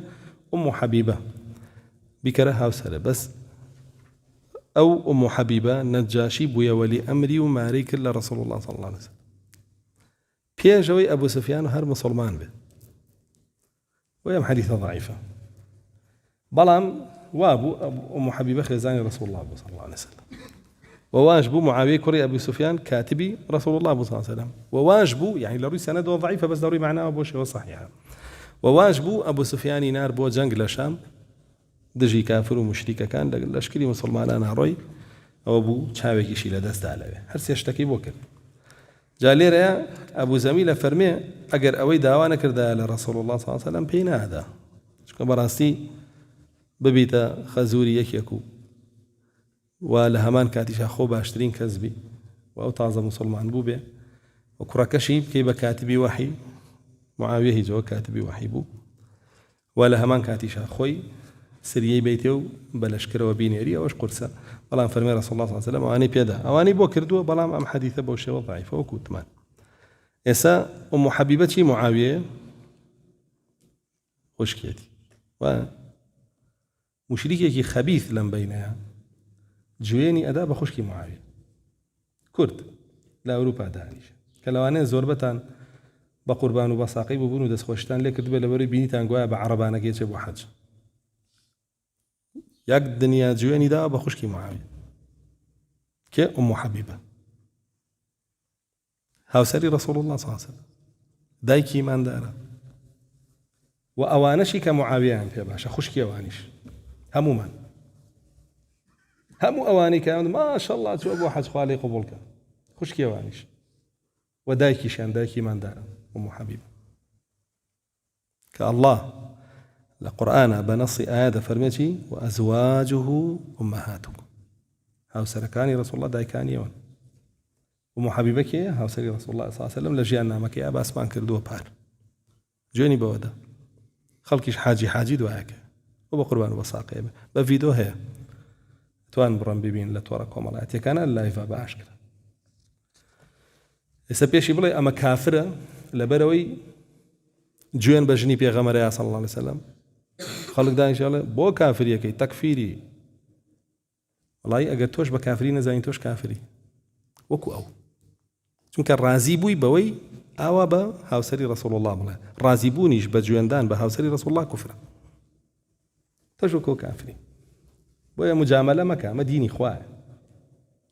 بكافري بزانا حتى توباكاو وبو معلومات يشتان دم خستنا ناموسي رسول الله صلى الله عليه وسلم لا يزورك العلماء توبينية إلا بلا قدني بدري زور قرصة دبران حاجي كان دواي كون وعوك أحزاب إسلامية كان أي مقابلة أنا كردو قوري أنا كردو يعني هنا كان على كان يعني کردویان بە ئەولیا لە خەڵک ئەو پیاوەش بوو هەر پێش ڕەمەزان بوو یا لە ناو ڕەمەزانەوە زانم لە ڕەمەزانە بینیم ڤیدۆکەی تر نازانم پێش ڕەمەزان بوو بێ ئاوایەوت هەر دووبارەشیە کردەوە خوشکی معاویەوە و خوشکی معاویەوە وای لێکەم و وای لێکەم و ئەوەم ئاوا و ئاو خوشکی معاویەش کێ ئەو حەبیبە دایکی موسڵمانە دایکی ئیمانداران دیارە ئەو ئیماندار نییە بە دایکی خۆی نازانێت گنا کەس بە عەورەتی جوێن بە دایکی خۆی نایە ئەگەر مسلمان بێ باشا فرمى عن ابن خطاب أن رجلا أتى النبي صلى الله عليه وسلم يسأله فقال ما عندي شيء ولكن ابتع علي فإذا جاءنا شيء قضيناه تماشى رسول الله صلى الله عليه وسلم لم فرموداه هنا بيدي فرمي بياك هاو بلاي رسول الله صلى الله عليه وسلم وتي اشتيكم بريه وتي بخواه هيتم بيني بالدم لا مالك يا هيج هبو نبارش بو بەڵام بڕۆ لە بازار شت بکڕە بڵێ بە قەرز لەسەر ڕەسوڵ الله صلی الله علیه وسلم خۆم دوایی قەرزەکە بۆیەمە هیچیشی نییە کە چێ بەخشێ أو رسول الله صلى الله عليه وسلم قال عمر فقلت يا رسول الله ما كلفك الله ما لا تقدر عليه عمر فرميت ما رسول الله صلى الله عليه وسلم أو بخست سرشاني خود بخست أستوي خود خو الله جل جلاله لا أستوتي دانا ناب قال فكره النبي صلى الله عليه وسلم فقال الرجل أنفق ولا تخف من ذي العرش إقلالا فتبسم النبي صلى الله عليه وسلم وعرف السرور في وجهه فرمى رسول الله صلى الله عليه وسلم قسكي إمام عمر في أخو وجنبه چونکە قسەکە ڕاوەستاندنی کەڕەمی ڕەسوڵ الله صلی الله عليه وسلم وجودی ئەوە فەرمێ دەشتێکیەکەش فەرمووی ئەی ڕەسوڵ الله صلی الله عليه وسلم ببەخشە مەترسە خاوەنی عەرش کەمێ نایەتێ بەخوا زۆرەیات پاشانە فەرمێ أخبرني جبير بن مطعم أنه قال بين رسول الله صلى الله عليه وسلم ومعه ناس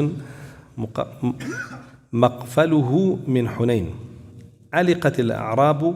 يسألونه حتى اضطروه إلى سمرة فخطفت رداؤه فوقف رسول الله صلى الله عليه وسلم فخطفت رداؤه فوقف رسول الله صلى الله عليه وسلم وقال أعطوني ردائي لو كان لي عدد هذه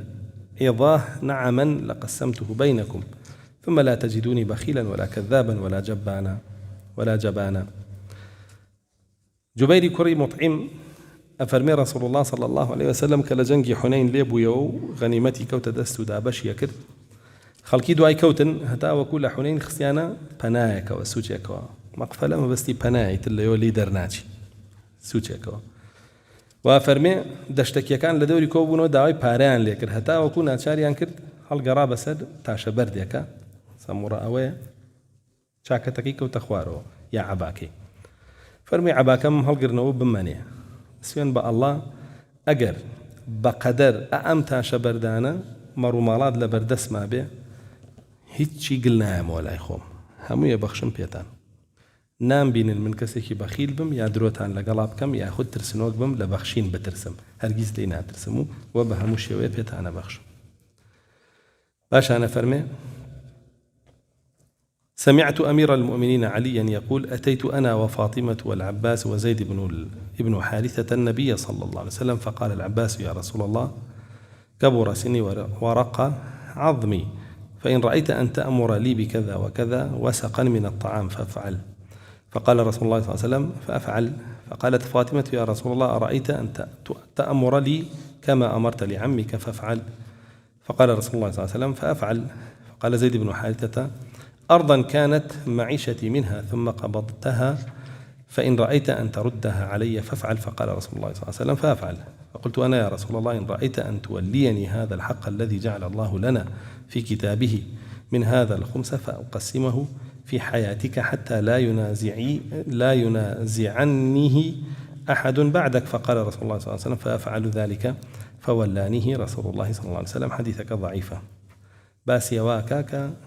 عباسي شو فاطمة شو زيد كري حارثة شو رسول الله صلى الله عليه وسلم علي كري أبي طالب رضا رحمة الله إليه به هر شواريان ليك كاتاشتيان لرسول الله صلى الله عليه وسلم دعوا كردوه فرميتي بهر شوارتان يدمو بتانك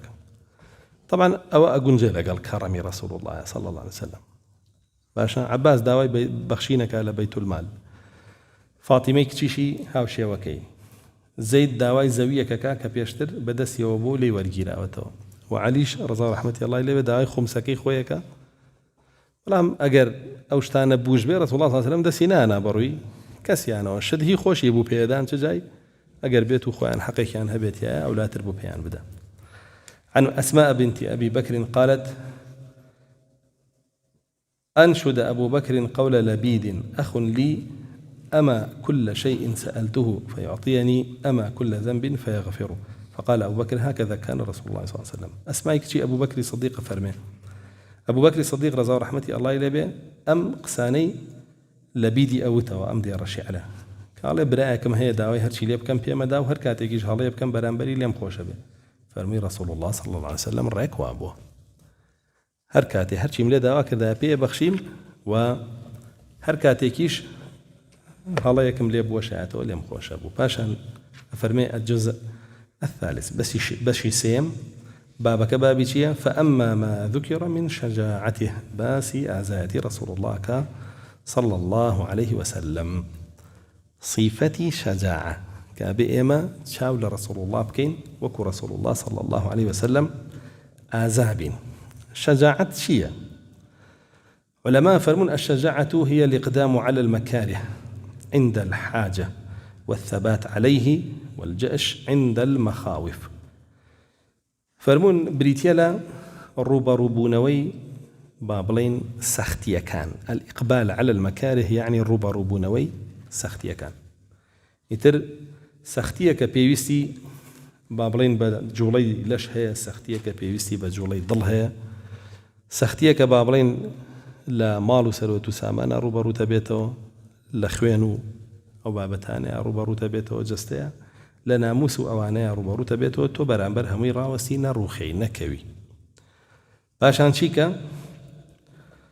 والثبات عليه جيجيريش بي نكسر تا روبرو بيتو بلام دواتر حالبي نا بميني تو تاخير لبرانبريا ثابتو جيجير بي ونمونا كسيك مان هي حقله لبربا دوها رشا وخي يتروا زيني وداني شيء جاني دنيا على لوش أو شجاعتي نبوه چونکە شجاعتەوەیە جێگیر بی لەسەری بمێنێتەوە تیاتە جا گەل لە مەیدانی شەڕابێ یاخود لە مەیدانی مناظەڕە بێ یاخود لە هەر شتێکا بێ نەک ئەمڕۆ منهەجێکی حەق هەیە بەیانێک کردووە بەیانی ناومێنێ ئیتر بۆ ناومێنێ جاری وای بۆی هەڕەشەوە جاری وای کڕن پارەت هێنێ جاری وای مەنسەبێک تێنێ تەماعێکە خەنە بەردەما ئینسانی شجاع طبیعەتی قورسە حەق نافرۆشێ بە پارە دين نافرشه بپار باشا مالكي كوري دينار فرمي لا نبيع الدين بالتين باشا والجأش عند المخاوف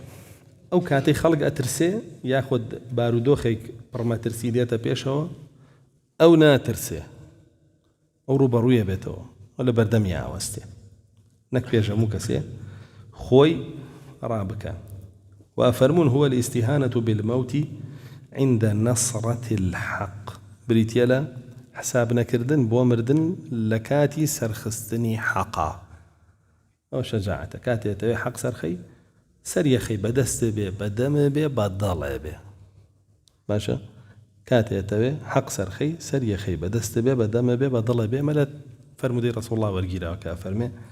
كومال أمير كار بدست دين كان ظالم وخراب واستمكار من جاهدهم بيده فهو مؤمن ومن جاهدهم بلسانه فهو مؤمن ومن جاهدهم بقلبه فهو مؤمن وليس وراء ذلك حبة خردل من الإيمان. وحديثك هيك فرمي الشجاعة من الإيمان حديثك ضعيف بلان بلا خوي شجاعة بشكل الإيمان شو كيف ولا صفات كان رسول الله صلى الله عليه وسلم والله سبحانه وتعالى القرآن فرماني بيقردوا ويهر بشكل الإيمان بخوي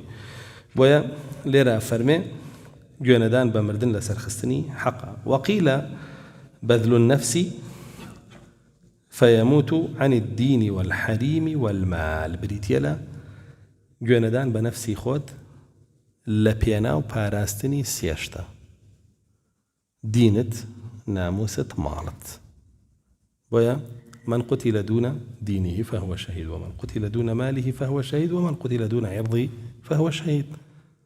أو شجاعة أقل لبينا يوسيانا بشكجري. طبعا شيء بيته هو يوي شجاعة لإنسان هبه يكميان الإيمان بالله خوي شجاعة لهندي إنسان هر هي بس شيء جيجير يكاو تەنزیمیەکە لە حەقا بەکار بێ و زیادیەکە ئیمان هێنان بە الله سبحانه وتعالى زۆر کاریگەری لەسەری هەیە چونکە بەڕاستی لن يصيبنا إلا ما كتب الله لنا إن الله يدافع عن الذين آمنوا إنسان كإيماني بالله هبو زاني إن الله معه الله لقل يأتي وإن الله لمع المحسنين مع المؤمنين كالله شيء لقلبه يترى شجاعتك لك يترسيتو الله لقل سبحانه وتعالى والإيمان بالقدر إيماني شبه قدرها به لن يصيبنا إلا ما كتب الله لنا هروتو شبك الله جل جلاله تقديري كردوب وتولا سرتي نسيو أو بيته هو أزاتي زياكا أما رسول الله صلى الله عليه وسلم لا ضلي صحابة كان بمنالي أي كان كابا معاذ فرموشي واعلم أن الأمة لو اجتمعوا على أن يضروك بشيء لن يضروك بشيء إلا ما كتب الله لك بزانه حمو سرزوي كوبيتو يكزر لبيا بقيانه ناتوانن بيو بقيانن أقر الله نينوسي بيا لسري تربو تشي ترسي بوشي ترسي أو يا الله لسرتي نوسي وهر يتبون بترسي ونترسي هر يتبون إك هر يتبون بو بترسي بو رب النبي توبة الله سبحانه وتعالى باور بقدرنا هيني بويا القدر نظام التوحيد ابن عباس بقالطاء وين فرموه خالصهم المعاودة عليه والاقتداء بالنبي خورا بني لسنا زاتي وبرئ لبارئ زاتي رسول الله صلى الله عليه وسلم دراسك إلى بارئ زاتي الصحابة كانوا واقتداء بيوكي هول بدي شون ينكوي لو صفة جوانا وكو أوان بي لو أكبر صفتي ترسلوه كان بخواني تو وكو ترسلوه كان بي أو يكبي طالع الأمر يا هركس يكتب بيني وترسيني وريابه واكن وبابا الله سبحانه وتعالى خلقي القرآن ترسان دو بشي إن بطش ربك لا شديد سزاي الله تندى أمره خلق بشي وترسيني سزاي خلق بس سزاي خلق أو ترسيني بوقرن واولي كان وآوايو الله سبحانه وتعالى خلق الترسيني بشي إن لدينا أنكالا وجحيما يما جورها سزاماني لنا جهنم وجورها شويني تايبت ماني أبو سزا أو جاتشانيا بطاغوتي أو ترسيني أو جورها شويني هي وآوليك أو كاب أخواه ولده ترسنوك درتي هيت شجاعتك تيانا منه بس أو قيمة شجاعت ترسانة لله نترسانة لمخلوق يمرو خلق مي لمخلوق ترسي ولا الله ناترسي بو يسيرك بو تاوان زور خيره بلان بو بقسا كردني طواغيتا كان وملكس كردن بويان ديسان زور خيره او كارثة دبراسي وابكي كأو خلق بترسيني لكسانك كهيجنين يعني أليس الله بكاف عبده ويخوفونك بالذين من دونه الله سبحانه وتعالى بشتواني عبدني أو يبزني بشتواني به سري خيار متيبة دكتي أمر خلق يكتو ترسيني بشي بالذين من دونه بوانيك الأخوار أول ليان بترسي وكشون الأخوار ترسي يخشون الناس كخشية الله أو أشد خشية وكو منافقة كانوا أقول لخلقية ترسان حروك شون لا الله ترسي يعني قال خريكي تاوانا ببيبلي أو تاوانا مكة لا الله بترسى جوانا هاتي أيكا بلام خريكي كردار بدينا كي سرخاتيا بلا أو كردار مكة طواغي دكان أو قرن أوليا كانوا على نايك هذا الترسي أو ترسانا لخلقي لا الله زيادة وعلامة النفاق ولا تخافوهم وخافوني إن كنتم مؤمنين قال يا إيمان دار النابي لخلق ترسنا بالله الله بترسى والله ما قدر بن جرأة وشجاعة جواز ندو أي باس يعني كي جرأة شجاعة نية شجاعة أمانيك سبع اسمك بشيك زياكا الاطلاع على سير الشجعان توزل جيان نامي بياو أزاكان بخوين رو يك توزل جيان نامي عن بخوين رو بياو أزاكان شون جياو اشتاك بزان لبعليانو برو سير أعلام نبلاء بخوين رو برا لأزاتي لجواميري خوێندنەوەی ژیان نامەی پیاوچاکان سوودێکی زۆر زۆری هەیە بۆ ئینسان چونکە بەڕاستی پەیڕەوکردنی قورئان و حەدیث وەکو خۆی بە تایبەت سەحابەکان کە بڕۆی ژیانیان بخوێنیتەوە ئەزانی چۆن قورئان و حەدیثیان تەطبیق کردووە پەیڕەویان کردووە و لەسەر و هەمویان و ژیان نامەی ڕەسوڵ الله صلی الله علیه وسلم کە پڕیەتی لە ئازایەتی ئێستا خۆشی هەندێک نمونەمان بۆ هێنێتەوە و لە هەمان کاتیشا تۆزێک تەماشای ترسنۆکەکان و عاقبەتیشیان بکە أو ليكاكا يترنا ترسي كعاقبتي ترسو ترسنوكا كان أبيني خالد أو مجالسة الشجعان والبعد عن البابلين خائفين لقل كسي آزايا هل سكوتك هل سودا بنيشة دور بلا كسي ترسنوكو بغيرة شكوكو بغيرة بي الصاحب يساحب إمام الشافعي فالمي لقل كي هل سكوتك وكو بلي رسول الله صلى الله عليه وسلم مر على دين خليلي فلينظر أحدكم من يخالل لقل هركس بي وكو ولي طاج تسرى بازيو بوبزان لقل كي هلسي لقل بياوي عزاو بجرقابا سيركي ورد خيرة الزياعك عزاو تابد لما على ودس فيك جاري تاسا خۆمژن بۆ بێ لەمە لا پیا بووم تاو یا تاسا هەر ژنیش و پیاویش بوو ژنەکەشم ژن و پیاویش بوو لەمە لا نابێ من پیا بوومەوە ژن بێ ئیترەوە ڕێڕەوە گەڕێتەوە بۆ ژیان وردە و شتەکان باشە بێ وەسعەکە جا دوایی وردە لە هەموو حاڵەتەکانە ئەمانە کۆمەڵێ تایبەتی مەندی نەگەر ئینسان خۆی باتێ کۆمەڵی ڕێکارە بیگرێتە بەر ئەبێتە کەسێکی ئازا طبعا مەثەلێکی عەرەبی هەیە فەرموون كل شجاع له فرة إلا رسول الله صلى الله عليه وسلم هامو آزايك هل هاتنيكي هي رسول الله نبي أشجع الشجعان عن طريق قيس عن طريق شداد لنا عربة نمونانا هنا وبعزايتي كزوكو آزان أبو هيج كسي مرديش لميداني شرع مرد بياي زور آزابو جارێکیان گایەکی شێت بەرەو ڕووی ڕاکا لێ خەڵک کایبینێ لە گاکە ڕاکە هەڵێن ئەنتەرە تۆ کێو پێڵێن کە ناوە هێنری هەموو عەرەبە لەرزێ لە گایە ڕاکەی عەرەبە زانێ ئەنتەرەکێ بەس گاکە نازانێ ئەنتەرەکێ شاخی خۆی هاوێ جا بۆیە هەموو ئازایەک هەرچەندە ئازا بوو بێ ڕاکردنێکی هەبووە هەڵهاتووە لە مەترسیەک رسول الله نبي بروي همو مترسية قروشتوه إذا خوين بناها نتوه بأمن نجمة سري جاء عن طرزور عجيب بيانود شونتو أو خلق آزايانا لناو هو زكاني خويانا كا زور بآزاياتي بناو بانك بون واشتيوان ليك الراوتوه تونو تواني واشتانا بكي شون أو كشتنو لناو أبردنو لبره هلهاتن لا شرع أيوكا قشتن بيان ڕوومە کردە لاواسترینیان کە سوورەم زانی پێوێرم بەلێیانێ لێمەیە بەشم شێر ترس خەمە دڵی ئەوە ئەیتر کە ئەیبینی لە بەرچاویە ئەو لە تووپەتەکەم ئیتر ئەترسایی وەڵی منیشی دەستکەوێتەوە کەمترم لێ ناکە بۆ خۆی کە پێیە گەشتم ترس لە دڵیا بوو لەگەڵ یە جەنگام لێمە بردەوە و زاڵە بووم بەسەریە یعنی چی بەکارێنە حربی نەفسی ڕووی دەروونزانیەوە زەلامەکەی ڕووخان ئەنجا دوای لە ڕووی جەستەوە ئەی ڕووخان دەرونی تێگەشکان ئەنجا جەستی ئاوایە کرد جاخۆی هەموو جارەیوت جەنگ کە ڕۆیە لە نێوان دوو کەسە سەرەتاکەی شەکوایە تۆڵەی ئەو وای کردو تاوانباریەکەی ئەنجاوی ناوەڕاستەکەی نەجوایە پلاندانانە بەنهێنی وەی کۆتاییەکەشی بەلوایە یعنی بەڵاهێنانە بەسەر دوژمنەکەت بەو سێ خۆتوەیە یەکەم جار شەکوای بکە لە لای خەڵک ئێستا ئیعلامە واکە کە یەوەیەکێ لە ناوبەرێ یەکەم جار بە ئیعلامە کاتە سەری لە لای خەڵک باسی خراپەکان یەکا و شەکوایەک وایە خەڵکیش ئەگەر هەر بە دیار شاشەوە بێ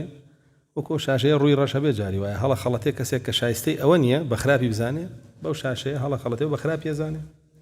جاری وایە و کەسەشی کە شایستەی ئەوەیە بە خراپی بزانێ و بە باشە زانێ وام سەردەمەش سەردەمی ئەوەیە يصدق فيها الكاذب ويكذب فيها الصادق ويخون فيها الأمين ويؤتمن فيها الخائن بەهۆی چیەوە بەهۆی ئەوەی ڕۆی بێڵەکانیان لەسەر شاشەکان و لە ئیعلامەکانە خەڵک لە خشتا بن و پێوەرەکانیان لا عکسەکەنەوە درۆزن بە ڕازگۆدانرێ ڕازگۆ بە درۆزن داهێنرێ و خائین بە ئەمانەت پارێز و ئەمانەت پارێز بە خائین جا بۆیە ئەوە سەرەتاکەیەتی هەموو جەنگەکان لەسەرەوە ئاڕۆن ئەنجا دواو ئەوە ناشرینمان کرد ئێستا بە چ پلانێ لە ناوی بەرین بە نهێنی نەجواب چپەیە بە چپە بە نهێنی کەس پێیان نەزانێ پلانی لە ناوبردنی دانێن ئەنجا دواتر پلانەکەی لەسەر تەطبیقەکەن کە ئەو بەڵایە تووشیەکەن ئەوە تیرۆریز بوو خەڵکی جەڵێ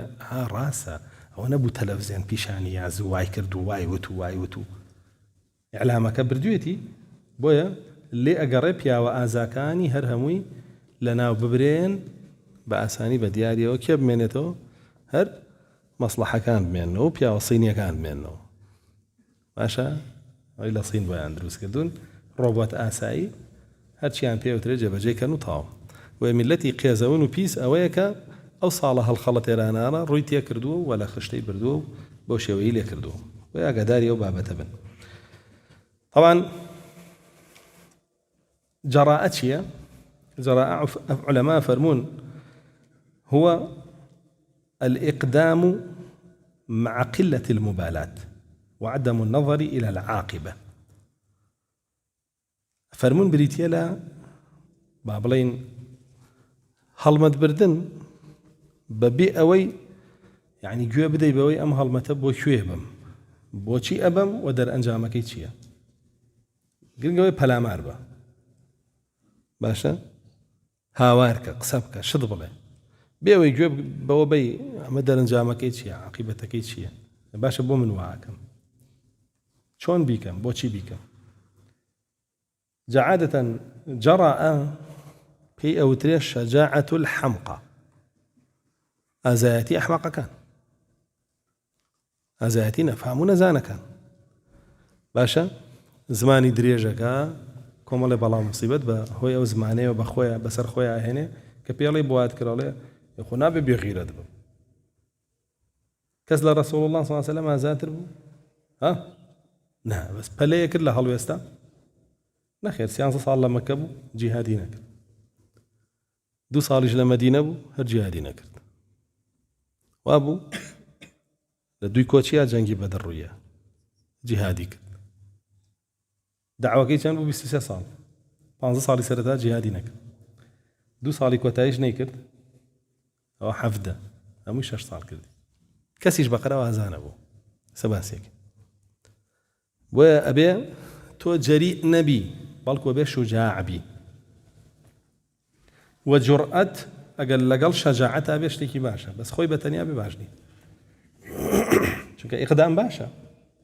هەڵمەت بردن باشا شاڵاو بردن باشا بەڵام بە تەخطیط بێ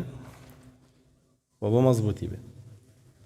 کابرا بە بەم قسانە چیایکەی ئیما مەوت ئیما نەسڕ ئیما شەهادە هەروایە ئێستا دەسوقاتی خەڵک ماوسەکە ئامادەیە کە سوکاری بکاتە جاسوس بۆی کەسێکی توشکا خۆی بەربێ ئەمە کابرای ئیمە نەسڕ ئیمە شەهادەیە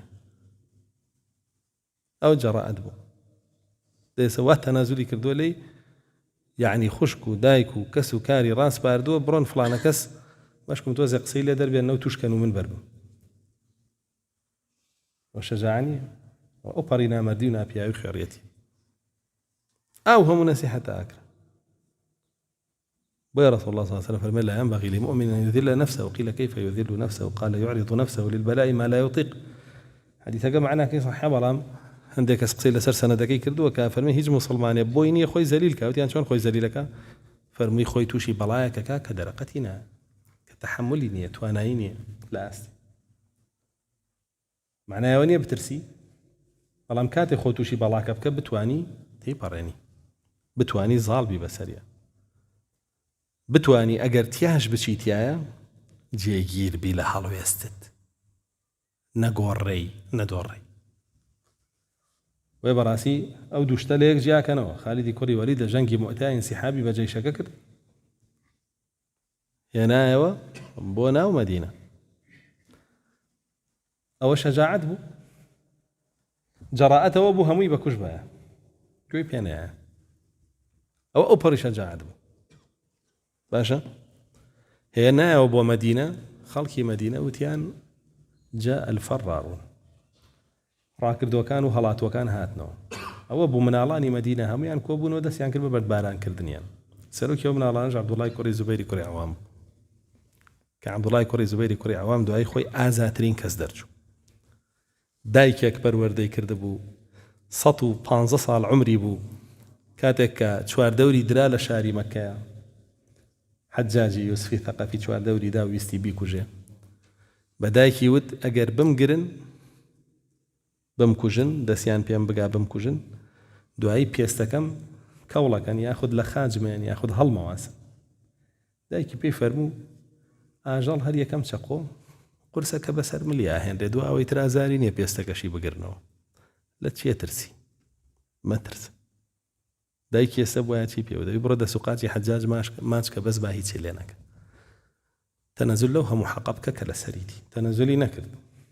شەهیدیان کرد سەرەکەیان هەڵواسی لاشەکەی هێنا حەجاج لاشەکەشی هەڵواسی و سەگێکی تۆپیوی بۆگەنی لە ژێری ئافرەیە بۆی بەس بۆ نییە و سەگە بۆن بکە لعنەتی ئەڵڵا لە حەجاج بێ ئاواهی لێ کرد کێ عەبدوڵڵای کوڕی زوبەیر صحابەی ڕەسوڵ الله صلی الله عليه وسلم پەروەردەی دەستی عایشە خاتون یەکەم مناڵ لە ئیسلامە کە لە مەدینە لەدایک بوو و ئەو پیاوەی کە ڕەسوڵ الله صلی الله عليه وسلم پێی فەرموو خراپترین کەس تۆ ئەکوژێ خراپترین کەس تۆ ئەکوژێ وێ بەڕاستی ڕەسوڵ الله صلی الله عليه وسلم فەرمی دوو کەس لە ثەقیف دەرەچن یەکیان کەذابە یەکیان وەبەرە کەذابەکە مختار بوو وەبەرەکەش حەجاج بوو ئەوە نەسی حەدیثی لەسەر بۆ ئینسان نابێت جەریء بێ ئەبێ شوجاع بێ وفەرقی جۆر ئەو شەجاعە بکەن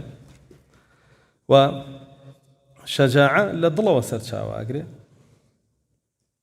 شەجاعەت لە دڵەوە سەرچاوە ئەگرێ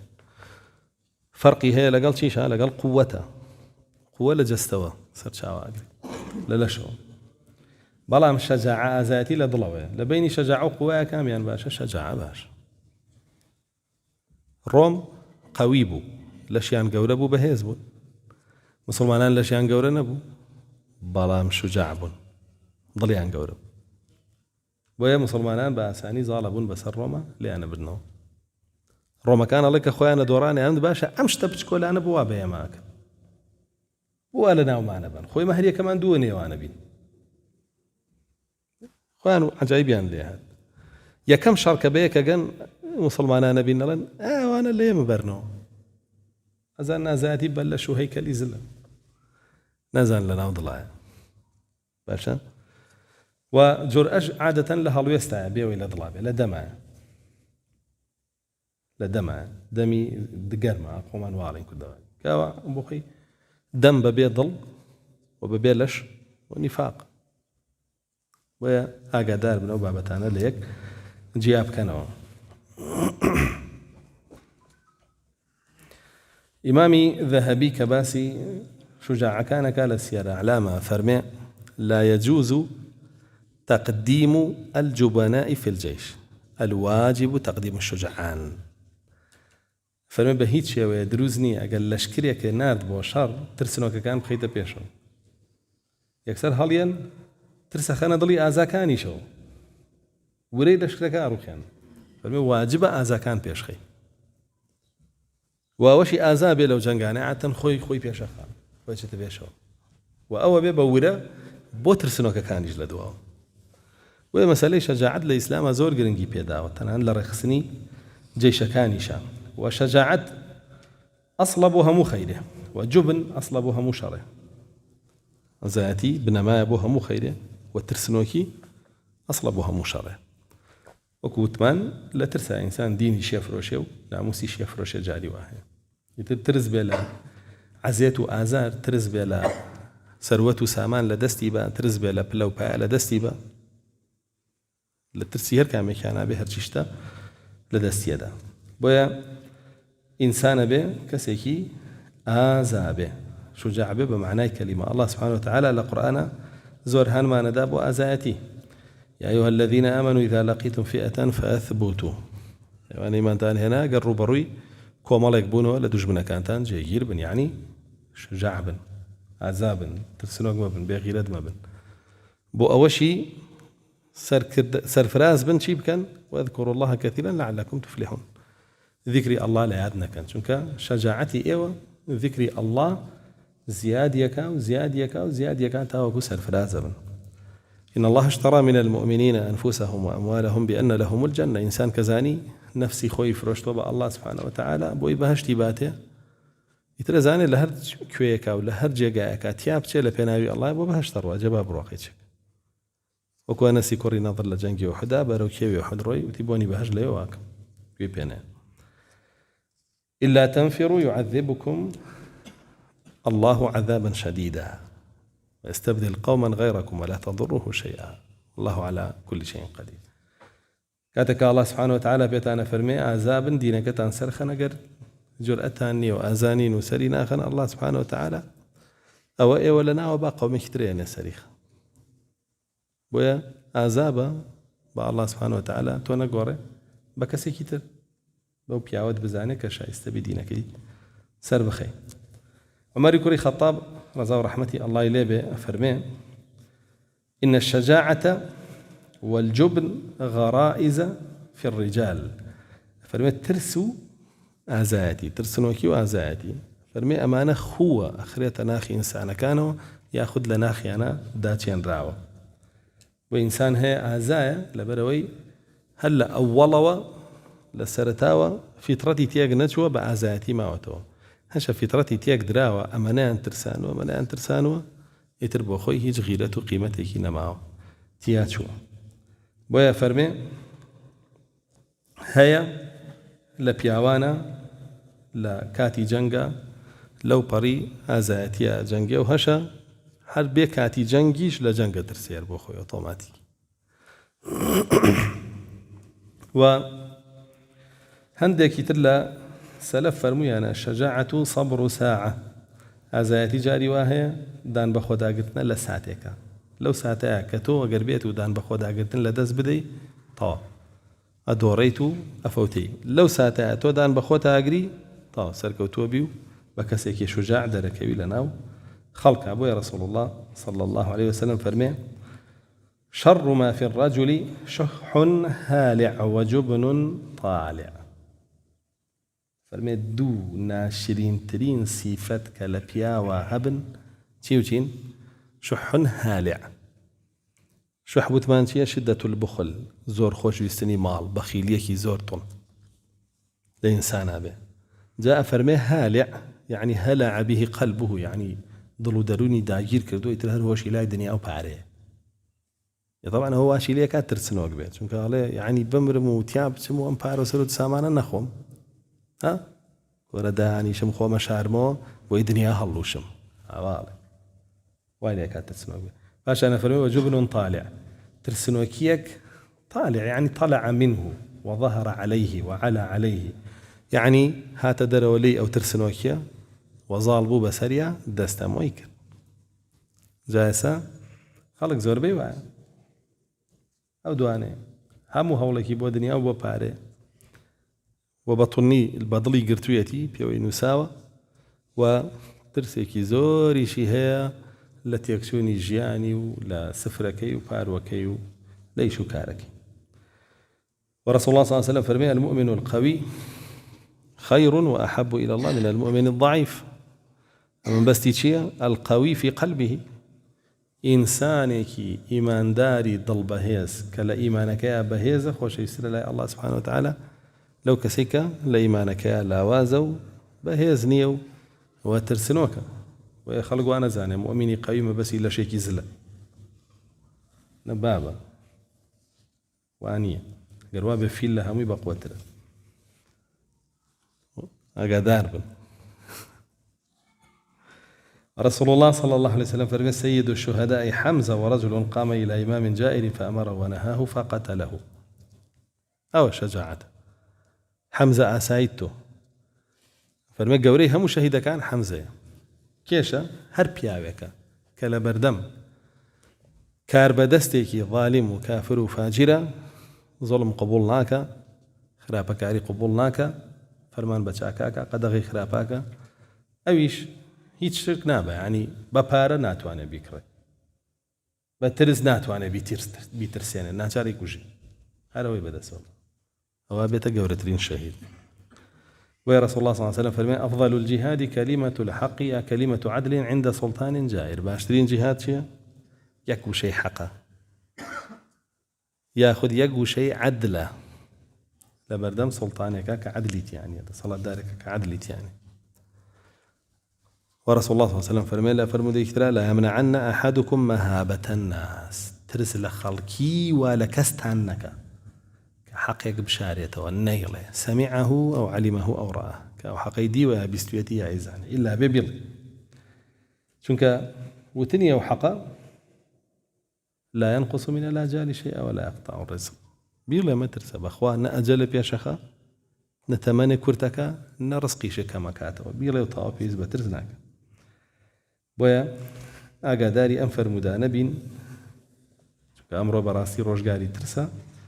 خەڵک ترساوە تەنانەت لە جێبەجێکردنی دینەکەی لە ناو خۆشیە نەک لە ناو خەڵکا بەرپای بکە و ئەو دینە سەر بخاو بیگەێنێ بە خەڵکی فەرمێ عن علي قال لقد رأيتني يوم بدر ونحن نلوذ بالنبي صلى الله عليه وسلم وهو أقربنا إلى العدو وكان من أشد الناس يومئذ بأسا علي كري أبي طالب رضا رحمتي الله إليه بفرمي لجنجي بدر يما هرهم من صحابة كان خمان بيني لكوين لبشتي رسول الله صلى الله عليه وسلم خمان بو أباريزي سخوي علي كري أبي طالب بچي ناوبانگی دەرکردبوو بۆ ناوبانگی دەرکردووە زۆر ئازاب بووە واژ بووە زۆر ئازاب بووە يعني أفرمي منو همو ئازاکانی تریش أبو بكر عمر عثمان همووی فرمي لجنگی بدرە خۆمان دا بۆ پشتی رسول الله صلى الله عليه وسلم بەو خۆمانە پاراز ئەو نزیکترین کەسمان بوو لە دوژمنەوە نزیکترین کەسمان بوو لە دوژمنەوە و فەرمێ لەو ڕۆژەیە لە هەر هەمووشمان بەهێزتر بوو لە هەر هەمومان ئازاتر بوو لە هەر هەمومان جەنگاوەرتر بوو باشانە فەرمێ عن علي قال كنا إذا احمر البأس ولقي القوم اتقينا برسول الله صلى الله عليه وسلم فما يكون أحد أقرب إلى العدو منه بروايات كترينا يفرمي كاتك كجنگ تندبو لقل كافر كان علي كل أبي طالب فرمي إيما هر همومان بكي خومان فارس برسول الله صلى الله عليه وسلم أو نزيكترين كاسمان أبو لا دجمنهم سعد كري عياض الثمالي قال كان رسول الله صلى الله عليه وسلم قليل الكلام قليل الحديث فلما أمر بالقتال تشمر وكان من أشد الناس بأسا فرمي رسول الله صلى الله عليه وسلم كم قسيك قليل الحديث ديسان هروكو كم قسك الدنيا يعني كم دوا كم دوبو كم قسك ربو فرمي كاتجيش فرمان أكرا بجنك يا خوي فرمان يكر بجنك بيش همو من حازر بو جنك تشمر بيش همو من حازر بو يا كم كذبو أمادي جنك كام يا خلك يا على بشكم دي من يعني بيت شيء دي هر باس منك دي هر أبو شيء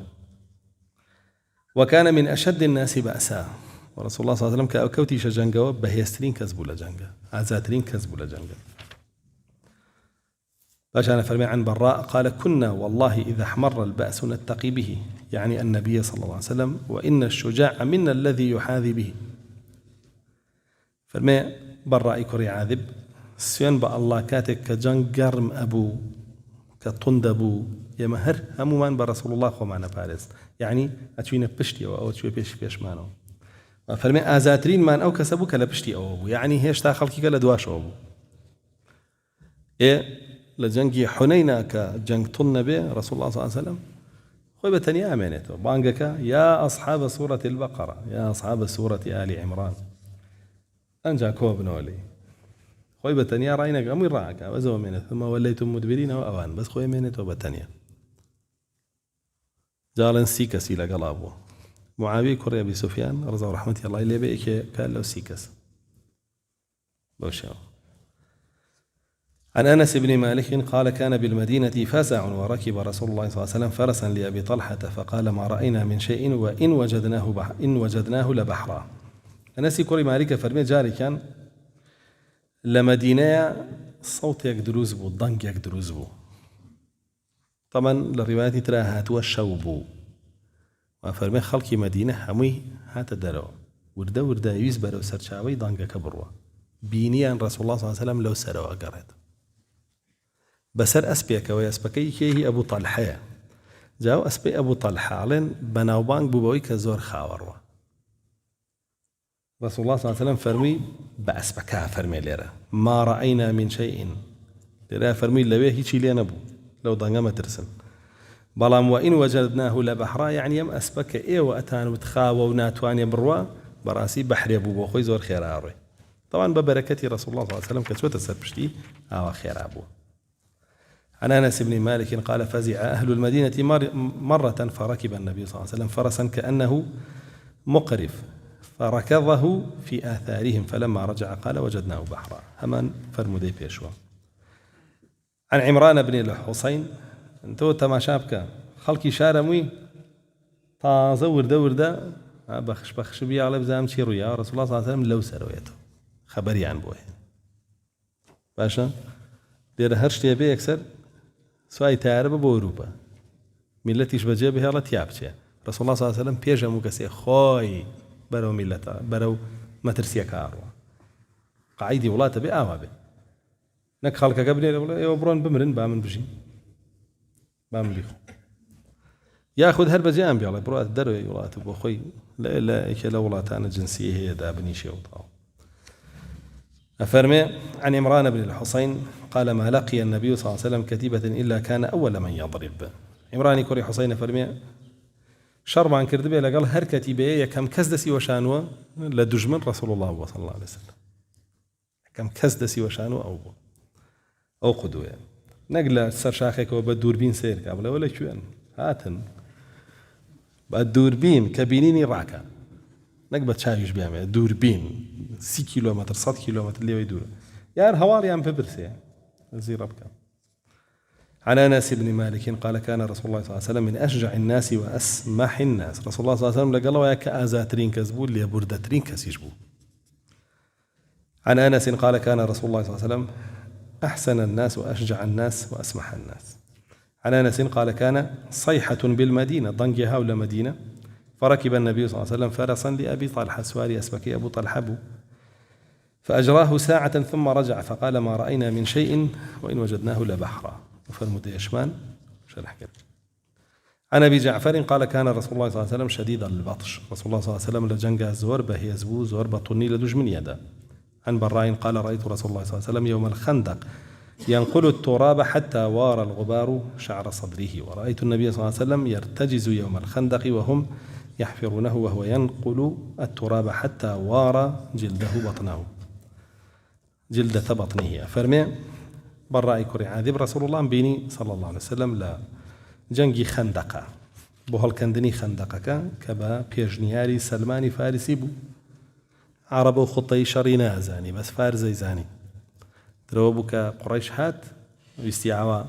لدشتو بشيتنا ومدينة شوار دوري شاخ بو بيني دشتقال كان رأى خندقه هي قوري عجائب داودي ما تشي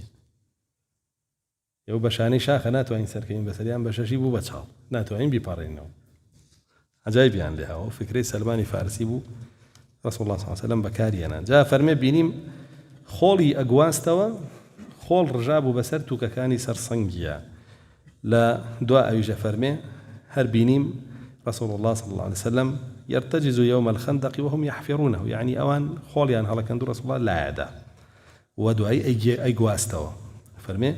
همسكي خولاوي بوبو. عن جابر قال مكث رسول الله صلى الله عليه وسلم وأصحابه يحفرون الخندق 3 ما ذاقوا طعاما فقالوا يا رسول الله إن هذه كدية من الجبل. فقال رسول الله صلى الله عليه وسلم رشوها بالماء فرشوها ثم جاء النبي صلى الله عليه وسلم فأخذ المعول أو المسحات ثم قال بسم الله ثم ضرب 3 فصار كثيبا يهال. قال جابر فحانت مني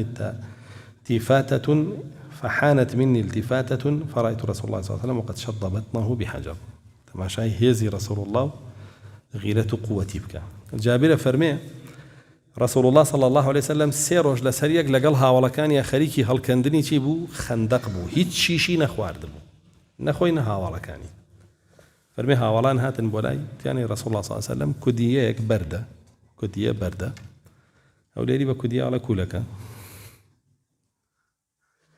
أفرمي كدية خوي بردة كي قوري سبيا أفرمي هاتا بردميان كأجرو بردنش كين رأي ولا نبرأ وكو بردي أجوا أبو بو خندقك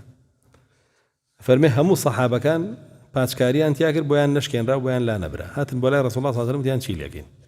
فرمي برون توزي آوي بياكن فرمي آويان بياكن رسول الله صلى الله عليه وسلم هات سري بس يا باتش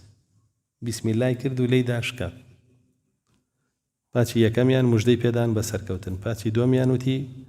فتحي كسرا كين باتشي سيمشان فرمي هي الرومي جاكين أبو الشوا اللويا أو مجديان بيدان كخريكي خندق كهل يكني أو كان مسلمانين أو مدينة باريس ومجدي فتحي أو ولاتاني عن بيدا جاء فرمي لبر جابر كباتشكاني دالا بابلين بردك هم يورد بو فرميوكو بابلين ورد خولك داوري ورد بردك داوري خواروا فرمي أوركم دا بينيم رسول الله صلى الله عليه وسلم بردك يشيل اسكي بس ولا برسا أو هم هيزق وتشيء فالمدك أنا سيهنا ودواء باس مانكر باش أنا فرمي ولقد فزع أهل المدينة وركب فرسا لأبي طلحة عريا ما بس يعني بشتي أسبك هيتي لسرنا بو نزين نهيتش ده طبعا أجر زين وشتي لسرنا بس سوار بوني في زور نعرحت رسول الله صلى الله عليه وسلم فرمي أسبيك بو وكو بحر الروي فخرج الناس فإذا هم برسول الله صلى الله عليه وسلم قد سبقهم إلى الصوت قال كي درتشون بزاننا وضنقت شي سيري عن رسول الله صلى الله عليه وسلم بيجا عن كوتو وضنقك شي سير كردو قراويشته قد استبرأ الخبر وهو يقول لن ترعوا يعني ما ترسن ياخذ ما ترسيتان لسرنية ترسي ناوي طوا شوم هيجي وانيو أم أسبيكي شاكا عن براء قال لما غشيه المشركون نزل فجعل يقول أنا النبي لا كذب أنا ابن عبد المطلب فما رؤي في الناس يومئذ أحد أشد من النبي صلى الله عليه وسلم أما لجنجي وحدا أبوه علين رسول الله صلى الله عليه وسلم كاتك كمشركين دا بارين السري خوي بتنيا كم جاء خوي بتنيا دواتر بابلين نسيبيك شي كعبو كركاني ديان ودواتر هندق لأنصاري كان دكسي عندن أفرمي لنا وراستي مشركين خوي بتنيا أجنجا وأي فرمو ياخذ هندق علينا ملا جنجي حنين أبوه هردو كياتوه بس جنجي حنين عن ذكره أفرمي أي فرمو من رسول الله